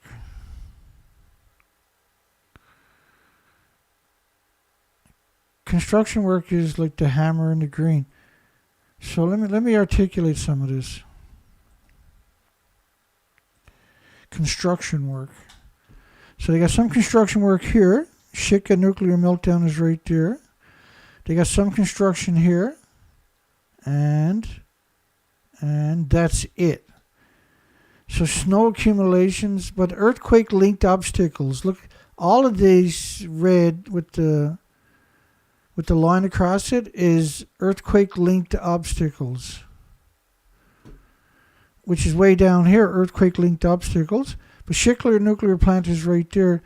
The community of Shika was 7 out of a 7 on Japan's seismic intensity scale, which again only goes to 7.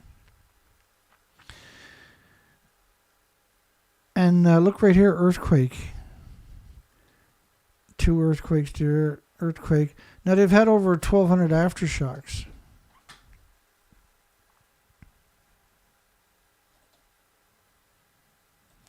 They've had over 1,200 aftershocks.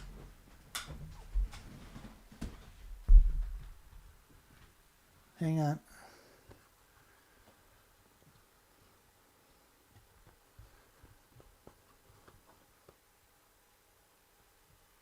Hang on. I've got to adjust something there. Here we go, back at it.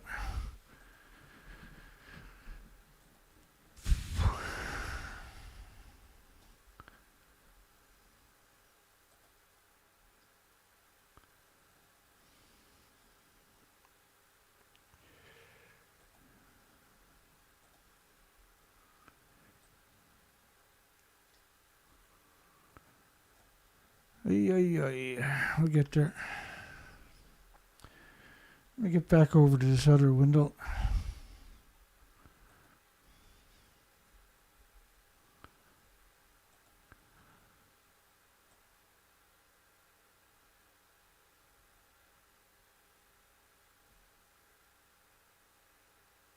I just gotta fix that one more time. Hang on.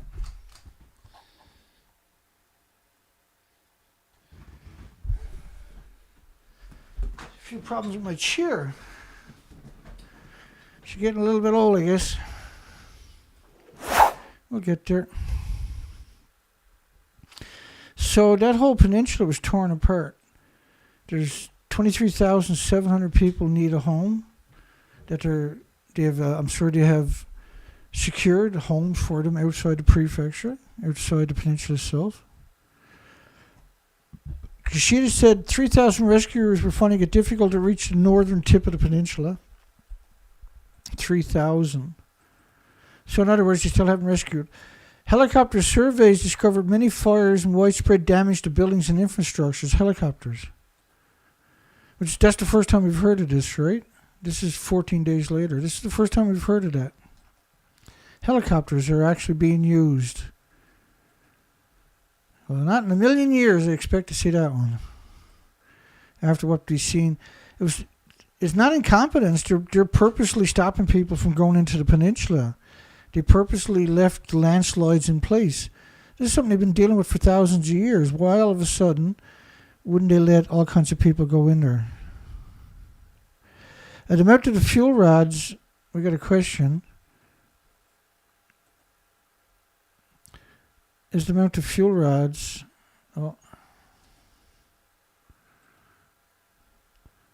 Is the amount of fuel rods a lot compared to Fukushima? Could this be as bad as 30% of what happened at Fukushima? 25%. So Fukushima had 8 fuel pools melt down. Shika was 2 fuel pools. Fukushima was 8 fuel pools. Fukushima also had the reactor meltdowns. So it was 4 reactors, but Shika was closed for almost a decade. So the reactor core was empty. Everything was in the fuel pools. So you're talking about 10 reactor cores. So each reactor core is equal to about 100 Chernobyls. So you're talking about 1,000 Chernobyls. Because Chernobyl was a graphite reactor. Fukushima is pure uranium, pure plutonium, very high grade. And the fuel is volatile for hundreds of thousands of years. And now remember, the fuel pool, or the fuel is in the pools, for instance, is proof that it's splitting atoms, that it's still splitting atoms. And one of the proofs is it boils off about 120,000 liters a day. And nuclear boils water, there's only one way it can boil it, is by splitting atoms, right? And so each liter of water is always deadly to the human and everything with replicating cells. So when you're talking about 120,000 liters from over 410 reactors worldwide, which means you're talking about 1,000 fuel pools worldwide, each are hemorrhaging 120,000 liters a day. Just for badness, let me bring that up. I just want to give you that number. Bring up the calculator. Put my head in for a big distraction. Okay, so there's 120,000 liters a day. And then say there's 1,100 fuel pools, counting research reactors and military laboratories and Los Alamos Last Laboratory, all these other facilities, right? 120,000 times 1,100. So let's divide that by gallons. Divide it by 4 to get gallons. That's 33 million gallons. It's hard to appreciate what that actually means, though. So let's divide that by 45-gallon drums. So that's almost 750,000 45-gallon drums every day. So let's multiply that by 365 days, or vented. Each liter is ridiculous. And so each year there's 267 million 45-gallon drums of nuclear waste vented into your environment from the nuclear power plants worldwide, fuel pools. This is a stunning number, by the way. These are 45 gallons. So let's multiply it by 45 to get gallons. 12 billion. Let's multiply that by 4 to get liters. And then I'll explain to you why I'm doing that. Because it's 48 billion liters a year. So a liter would have hundreds of trillions of uranium, plutonium, americium, neptunium, strontium isotopes that are never going to go away. And so the numbers we're talking about are stunning. So you got to multiply that by about, let's say, 15 trillion. It's like the numbers are just horrifying. And so ultimately you exterminate all the species. That's the only logical outcome of this kind of madness, is you eventually exterminate all the species.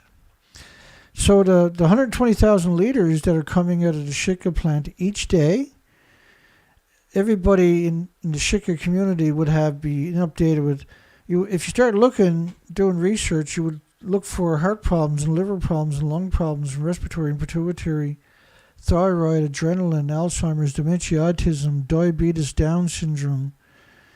You would look for not just cancers.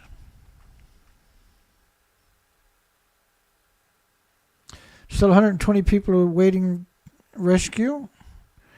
And more than 500 people were stranded at the airport, which was closed because of cracks in the runway and the access roads and damage to the terminal buildings themselves. And again, they give you lots of pictures, but it's pretty rare they tell you where the picture came from.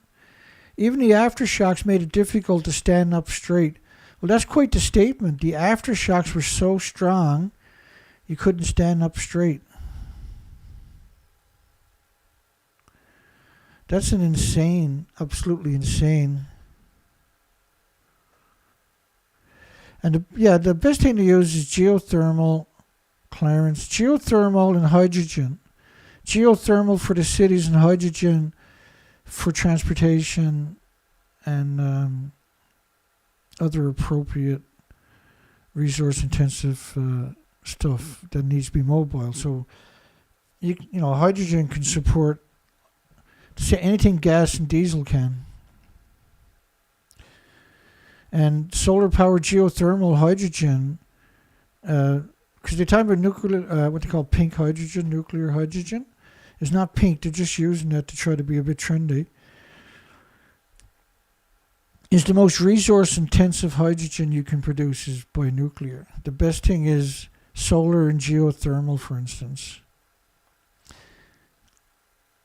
Right, you can build your you can build your windmills just to produce hydrogen. Just to do the conversion, right? Japan jolted by massive quake as the coast is evacuated. World leaders sends condolence messages, with Joe Biden saying in a statement the United States was ready to provide any necessary help to Japan.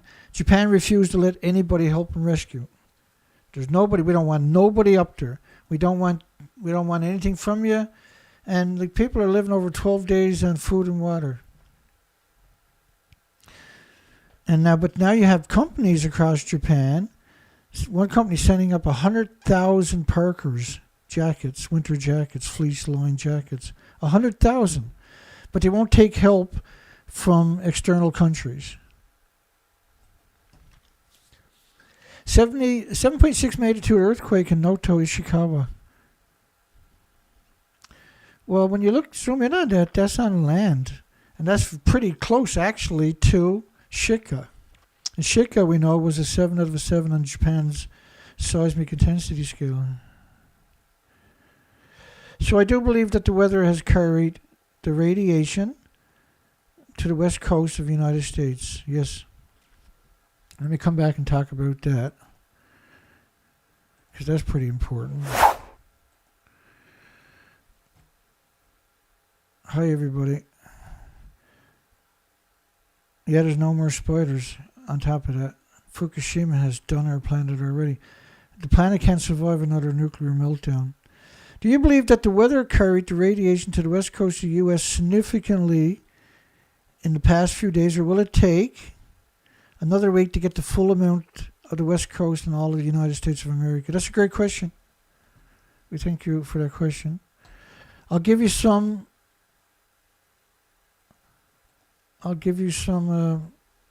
previous known statistics. So this is radioactive fallout. The bottom right-hand corner is based on 460 days of radioactive fallout. And that's the equivalent of 19 and a half days. So 19 and a half days later, the entire planet is covered with radioactive fallout. So bear with me.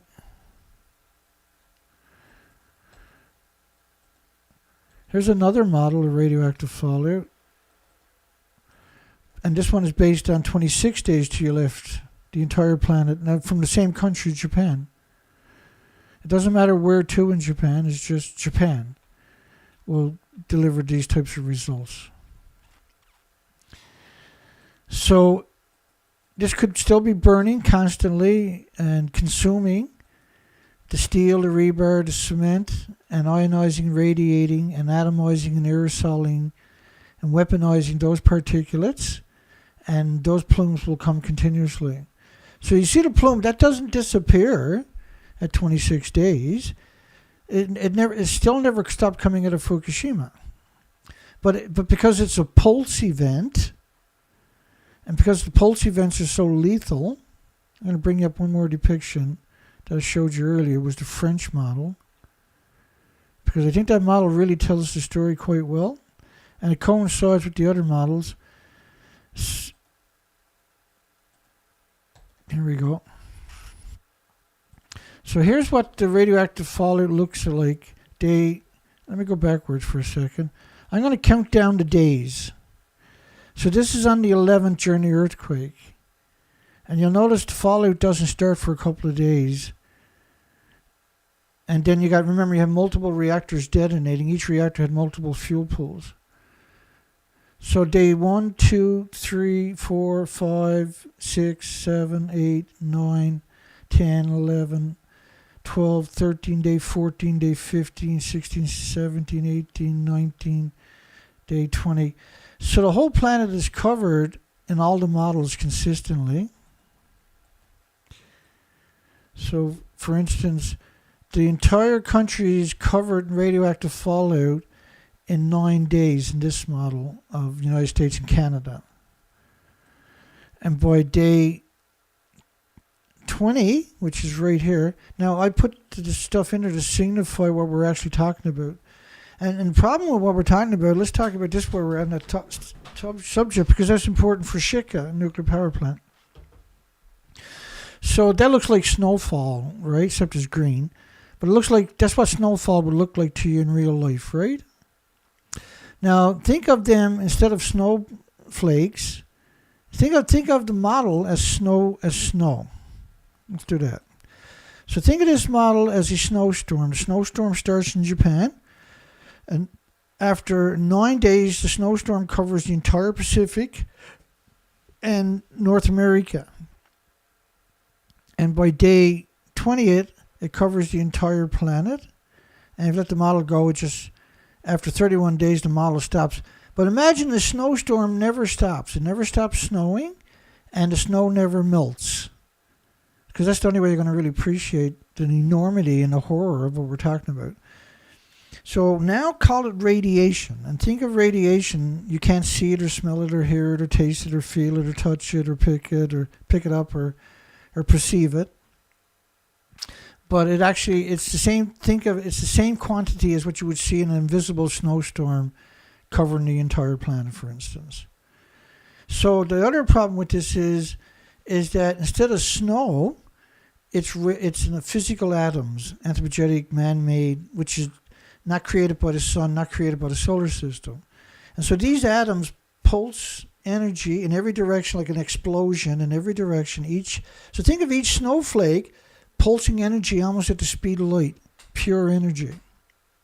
And they can pulse the energy 10, 20, 30, 40, 50 feet, depending on gammas, alphas, neutrons, and betas, and the different types of isotopes, right? So, but they can all pulse energy an enormous distance. Now, the other problem with this is that these pulsing of energies because they're like nuclear bombs are detonating every second. The atom, it'll do it every second. Some of these for millions of years. The majority of them for hundreds of thousands. Okay, so it pulses energy at the speed of light. So you got gammas and alphas and neutrons and betas. And they don't mix with each other. So, and what I mean by that is when they pulse energy, they hit each other almost at the speed of light. They change direction. The pulses do. And so that effect is known as an X-ray. So you got gammas, alphas, betas, neutrons, and then X-rays. The X-rays, and so when this is in your forest, for instance, which it is obviously worldwide, and the humans in the city and everything else, we're getting full body X-rays. And we're also ingesting physical atoms.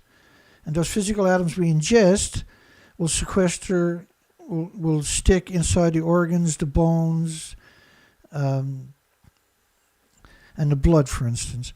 And so it's in your body pulsing energy. And it's doing the same thing as it's doing here, where they hit each other and they change direction. And so you can't perceive it, but it's destroying your cells, your DNA, your chromosomes every second. Now your body has to attack that relentlessly with white blood cells. And the source and the damage. It tries to repair the damage every second. And this can go on long past your lifetime. And so now your immune system is producing more white blood cells eventually because you're bioaccumulating it and you're saturated, you're drinking it, you're washing in it, you're cooking your food in it. And it takes quite a while for it to manifest because you're very far away, so it bioaccumulates. It starts, you start sequestering it in your body more and more every day. And they knew this in the 50s, this particular attribute, and the ultimate outcome of having this. And you can't contain it at the nuclear power plants. And so this is one of the reasons, by the way, that I have the poll that I have tonight. Should nuclear power plants be erased from Japan due to the endless massive earthquakes and the tsunamis?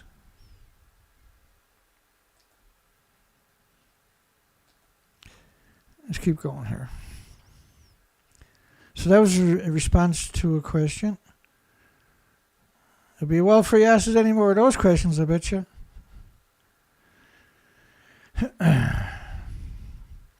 And you can check, like, the thing with me is, I'm not here because it's fun. I'm not here because it's easy, that's for sure.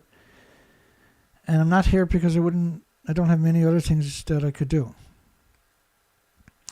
I'm here because nobody else will do it. And I'm here because somebody needs to do it. And that they're going to sacrifice everything in order to do this story. And that they're going to be attacked for the rest of their life. Their reputation will be destroyed. Their name will be destroyed. There will be incredible attacks upon me to discredit me. And that'll work for many, many people. But over the long term, as long as I persevere and work really hard and I'm always honest and provide the documentations for my assertions, the truth will prevail, hopefully. And I'll educate enough people that no matter what happens, the story will never go away. And ultimately, humanity and the 8 million species that survived this can have some kind of a future. Because without the truth, there is no future. Not for them and not for us. The Prime Minister of Japan is expected to observe the affected area from a helicopter. Wait, what? From a helicopter? Really? I thought they had no helicopters because he didn't go in there for 12 days. And the first 5 days was perfect weather. Helicopters could have went in and lolled around all day long. And another thing we always seen right away is helicopters from the media will go in and take pictures of the devastated communities, right? If they can't land, which they can, of course, because it's a helicopter, they'll at least get pictures. And this is one of the ports. I think this is Wajima City. Hang on here. Ishikawa quake triggered by faults that were dormant for 4,000 years, which means, you know, they had 8,000 small earthquakes last year. 2019, the average for 4,000 years before that was 20 a year. 2020, they had 8,000. 2021, 22, and 23, roughly 8,000 a year. Does anybody really think now that that fault line is finally ruptured? And we're talking about 4 fault lines, actual fault lines. So these boats are dried up because a new harbor was created. That wharf can't be used anymore because the water doesn't reach there anymore. That's holy smoky Rui stuff, right? And this is a port in Wajima. So all these boats were used to be floating in water. And this is one of the things that saved them from the tsunami was the earth rose up and extended out 820 feet, roughly 250 meters. And that's why the tsunami didn't do as much damage in a lot of these communities that it would have normally done. If that didn't happen, there would have been absolute horror stories of just the tsunamis in all the communities. While each active fault is short, a group of them have formed a band stretching over 100 kilometers. It's actually 150, right? The active faults are right beneath the peninsula and also in the sea, thus caused a strong jolt on the ground in the big tsunami. The quake caused the ground to be uplifted as much as 4 meters in Wajima, Ishikawa Prefecture. Energy capable of causing ground uplift of 4 meters had built up over 3,000 to 4,000 years. Well, if you're going to lift up 4 meters for, say, 100 to 150 kilometers, that's an absurd amount of energy we're talking about. The active faults have been dormant for 3,000 to 4,000 years, moved, causing the uplift. Does that mean it's over? No, of course not. with 1,200 aftershocks is definitely not over. A map and an aerial image of the city of Suzu, Ishikawa Prefecture, this is a satellite picture to the right, shows the shoreline extended out. Now remember, that's right, that's quite a long ways away from ground zero. Analysts analyzed 300 kilometers of the peninsula's coast using aerial photography. How come we don't get to see it? And satellite images taken between January the 2nd and Friday, the 12th. They found that the shoreline advanced towards the sea with the largest expansion in Wajima, or the coastline moved 240 meters. Seismic swarms, such small quakes, do not fit the pattern of a main shock aftershock sequence. Their numbers have grown dramatically over the past 3 years and had happened as often as 8,000 times a year, a major increase from the normal average of 20 times a year before that. So that was a wharf. It's absurd that just happened, right? Mother Nature, you're really special. Which stood at the number of houses destroyed or partially damaged by the quake could run up to several tens of thousands. Did I get that? So let's go up above that. The number of houses destroyed or partially damaged by the quake could run up to several tens of thousands, far bigger than the official tally, which stood at 1,787 as of Wednesday morning. But see, on the first couple of days, the mayor, and let me bring it up. Let me bring it up. I said, they got me mad now. I'm going to bring it up. Force me. You're forcing my hand. I'm going to bring it up here. Hang on. I happen to know right where it's to. My brain, thank goodness, still working.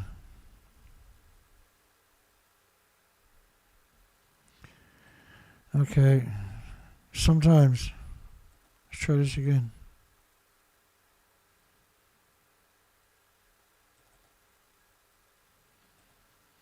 Oh, I put in quake instead of earthquake. Hang on. Because I got the peroxide in front of me. Just in case my throat gets a little bit itchy. Here we go. Shika. Oh,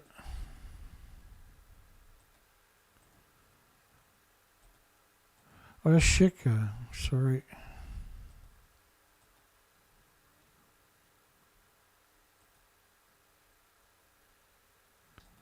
Oh, I got no idea what I've done. I accidentally removed that today. Well, we covered it over and over and over. We cover it at the beginning of every show except for tonight. But anyway, so 4,500 houses have dropped, according to the mayor of Suzu. And then after 2 days, we never heard of it again. And then originally we didn't hear anything like this, even though this happened on day one, right away, within minutes of the earthquake. In 45 seconds, this is what happened. Look. The earth lifted up. That took 45 seconds for over 100 kilometers, apparently. Okay, so the National Research Institute for Earth Science and Disaster Resilience told the symposium that based on Institute's real-time damage estimates using data from seismic intensity meters set up across Japan, the number of the houses destroyed or partially damaged by the quake could run up to several tens of thousands, far bigger than the official tally, which makes sense, of course, because they're going to relocate 23,700 families, households.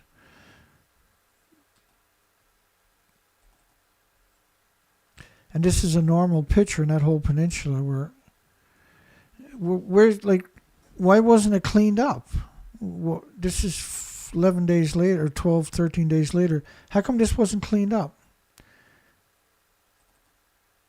Right? Where's the equipment to? Where's the backhoes to? You see the debris in the road behind them, and on the side of the road in front of them. How come this, and you see stuff across the road, how come every community looks like this, but he didn't clean up the community? Triggering a tsunami up to 5 meters, 15 feet tall in that report. Many of the wooden houses couldn't withstand the ferocity of the initial violent shake and strong aftershocks. Right, so Shika is definitely melted down. The fuel pools, which is two fuel pools at the top of each of these boiling water reactors, and each one is full of decades of reactor cores. Let's say 5 reactor cores in each fuel pool. That's 10 reactor cores at the top of each buildings. So just what single building has 10 reactor cores at the top of it, the worst possible place, by the way. Frigid winter weather grips Japan quake-hit zone. Well, like they could have been in there on day 1, 2, 3, 4, and 5 with the helicopters. There was no snow. There was no rain. It was actually really good conditions. Authorities warned the rain and the snow may risk of mudslides. And daytime highs will not rise much in the places on Saturday. With only 2 degrees Celsius Wajima City and 5 degrees in Kanazawa City. Both municipalities are hard-hit prefectures, Ishikawa. And Kanazawa is 45 kilometers south of Shika. Right? It's right here. So it's way down here. Shika is up above the Ishikawa. The word. And Wajima is at the outside of that peninsula, the very top of that peninsula. So you got Kazawaga and Ishikawa. Kanazawa, I might butcher the names, who knows. And Ishikawa, look, way above it is Shika nuclear power plant. So that place is destroyed. And that's quite far away from the epicenter, right? So the evidence is overwhelming as far as I can tell, because we can't get any evidence to disprove it. They refuse to let search and rescue go in. They refuse international help with dogs and seasoned veterans of search and rescue to go in and save people in the crucial 72 hours. They didn't let anybody fly over it for 12 days. And even today we have no flyover footage, period. Despite the fact that they claim in the last 2 days some self-defense force military helicopters, but none of them went near Shika. They were up the other side of the peninsula. Increasing numbers of people in the quake-affected area are falling ill as they endure prolonged stays in shelters. So quakes, there's been over, quakes of 3.5 and bigger, there's been over 440 or something. There's been over 1,300 aftershocks. But 400 of them plus were significant aftershocks. And they include a quake that shook the Ishikawa Shika Town, with an intensity of 4 on Saturday, yesterday. So, seismic intensity scale of 4. So that town is on the fault line, folks. Just let me bring up the my Geiger counter. My inspector is clicking along at 200 plus counts per minute. 180 at a nuclear plant used to be an evacuation zone. So we got a force, say a 4.3, because they go in increments. But in order to try to tell the story, let me go backwards. We haven't got the page up, have we? Sorry. So 4.3 times 1.428 to get the Richter scale, 1.428. Because a 4 doesn't sound very bad, but it's actually a 6.1 on the Richter scale. And then the damage that we're seeing, despite the fact that they're using the Shindu scale, when you divide 7 into 10, which is the Richter scale, you get 1.428. So you take the 1.428, 1.43, whatever, and multiply it by the Shindu scale to get a comparison of the Richter scale. And the Richter scale is appropriate just because you're using the Shindo scale, look at the damage we're talking about. 24,000 homes have to be relocated, or families. The roads are torn apart. They're still not in there 14 days later. The ocean lifted up. We never even seen that in our lifetime, where a part of a country rose up 13 feet and extended by 820 feet. So 820 feet lifted up 13 feet. But that extended into the community, so it was actually much bigger than that.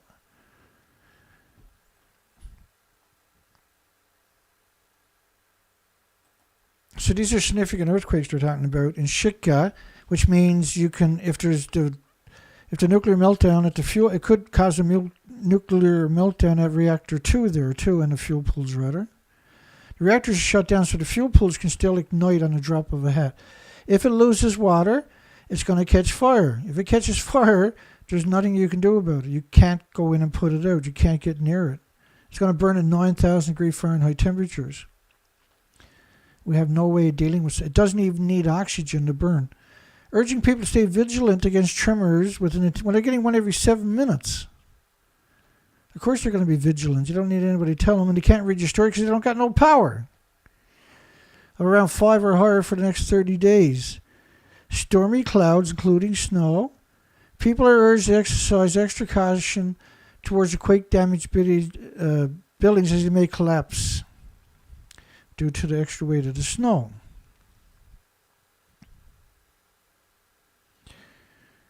Yeah, so this is a big update.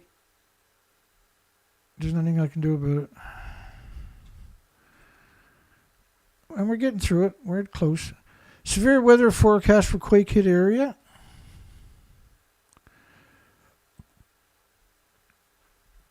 It's the Noto Peninsula.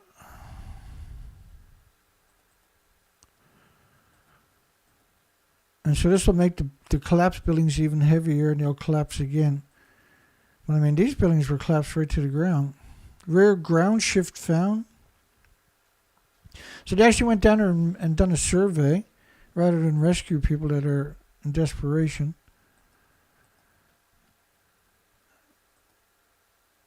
So look at that.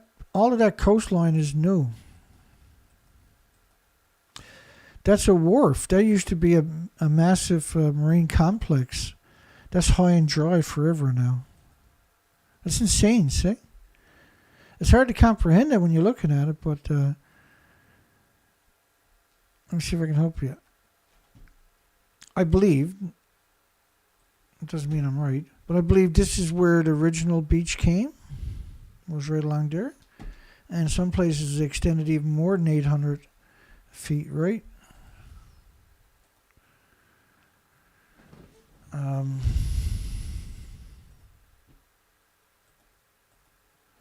Japanese Prime Minister Kishida arrived, this is today, in the quake-hit area, but it never gave you no information whatsoever. Why did he wait 14 days? More heartbreak as Wajima molds mass evacuations of youngsters. They're going to move 400, in just one story we covered earlier, 400 youngsters to another school far away, but the parents can't go.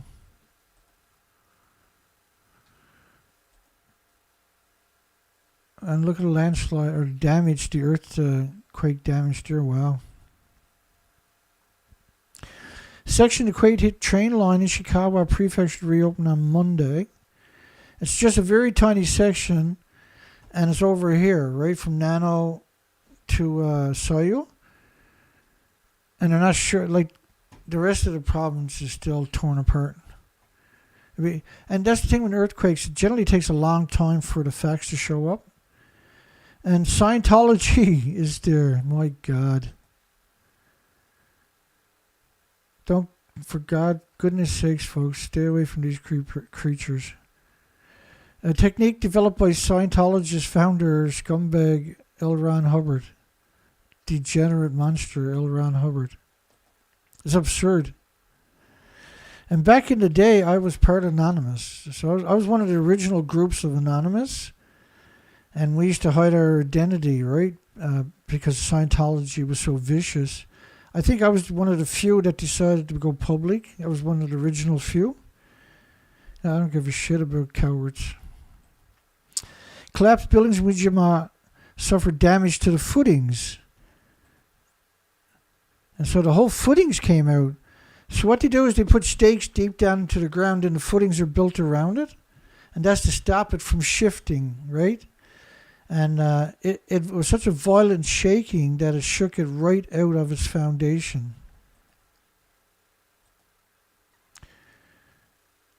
Which registered 7 on the Japanese seismic intensity scale, which is 7. So why do they keep not putting that there?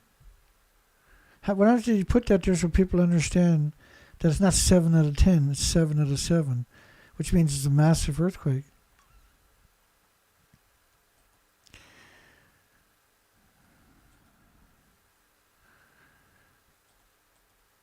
Volcano erupts on the island in Japan's southwest. So why are they showing us this picture, which is the Noto Peninsula? And the Kaizo port in Wajima. This is Wajima.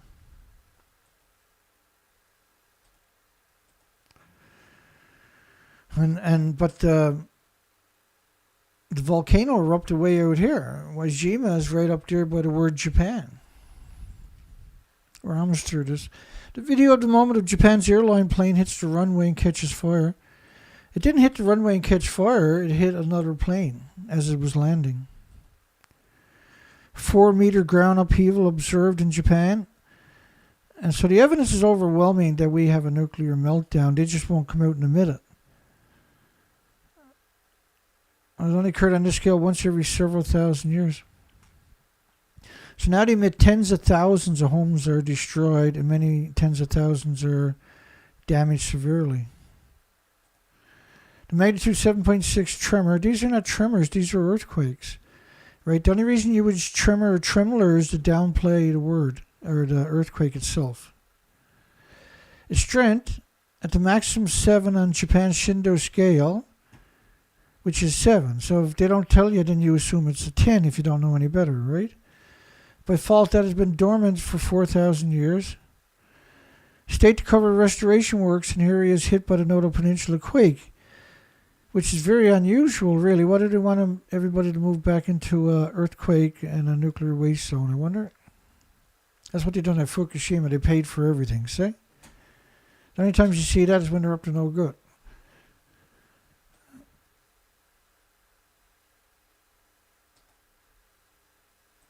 So they're going to up the ante now to basically $1 billion, or say 800 million US, almost $1 billion Canadian. Japan to double budget reserves for the earthquake relief. Well, why did you wait 14 days, sir? Why are you looking for bodies? I know you got to look for bodies, but you got all these people that you still need to be rescued that'll die because you took these resources and didn't utilize them. Avoiding disaster-related deaths remains a major issue. The town of Shika observed a maximum seismic intensity scale in Japan's scale of 0 to 7. So in other words, they had the worst earthquake you can have on their scale.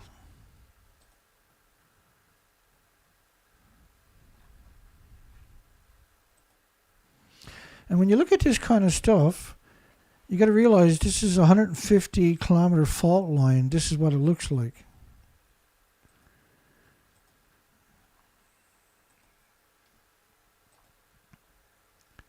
And this is Wajima. So how the hell did that tree survive?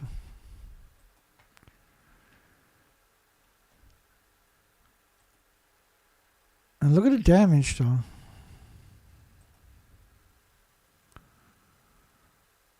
Yeah, so this is a catastrophic event.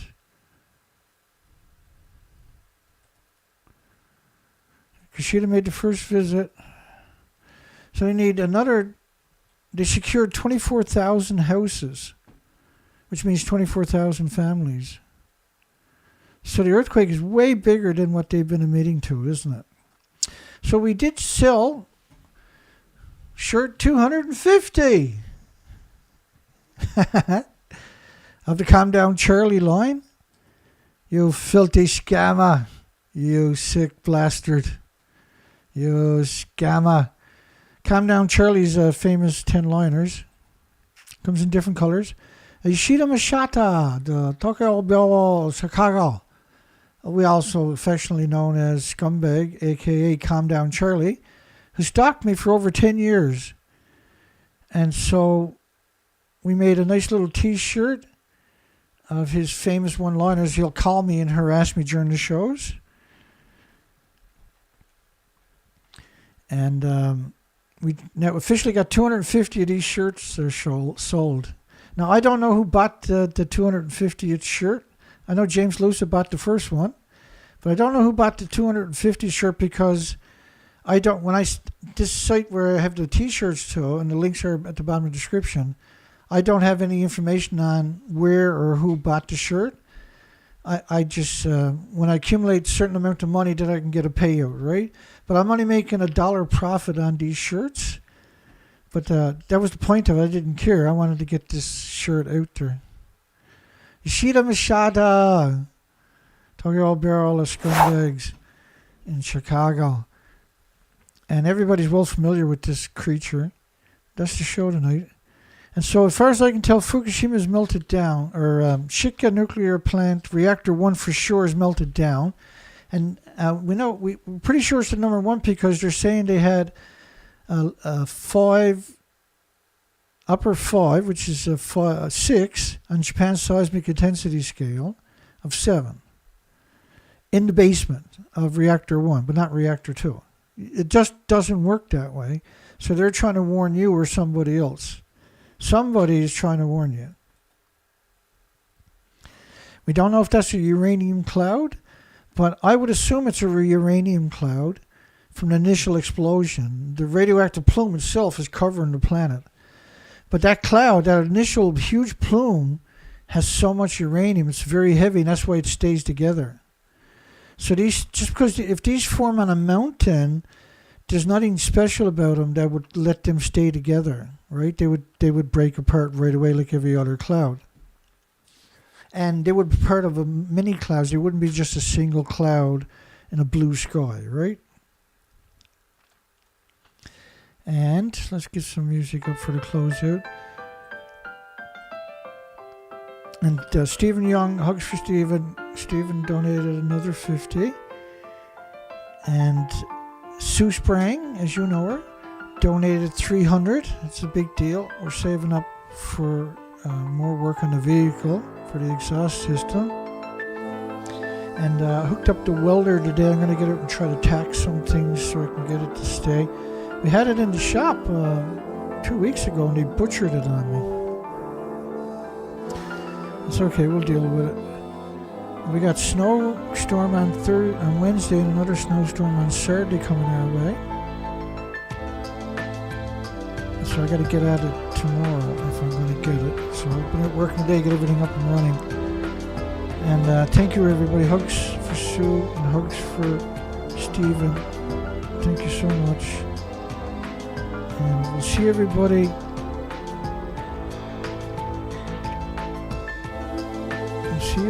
on tomorrow night's show. It won't be as intensive as tonight's show, but nevertheless it'll be an amazing show. I don't know if we'll be covering nuclear mostly tomorrow night because I got a bunch of nuclear shows ready to go, or rather we're going to be covering combination. But anything we find out about the earthquake will be at the beginning of the show tomorrow night. Have a great night and a great day tomorrow, folks. Take care.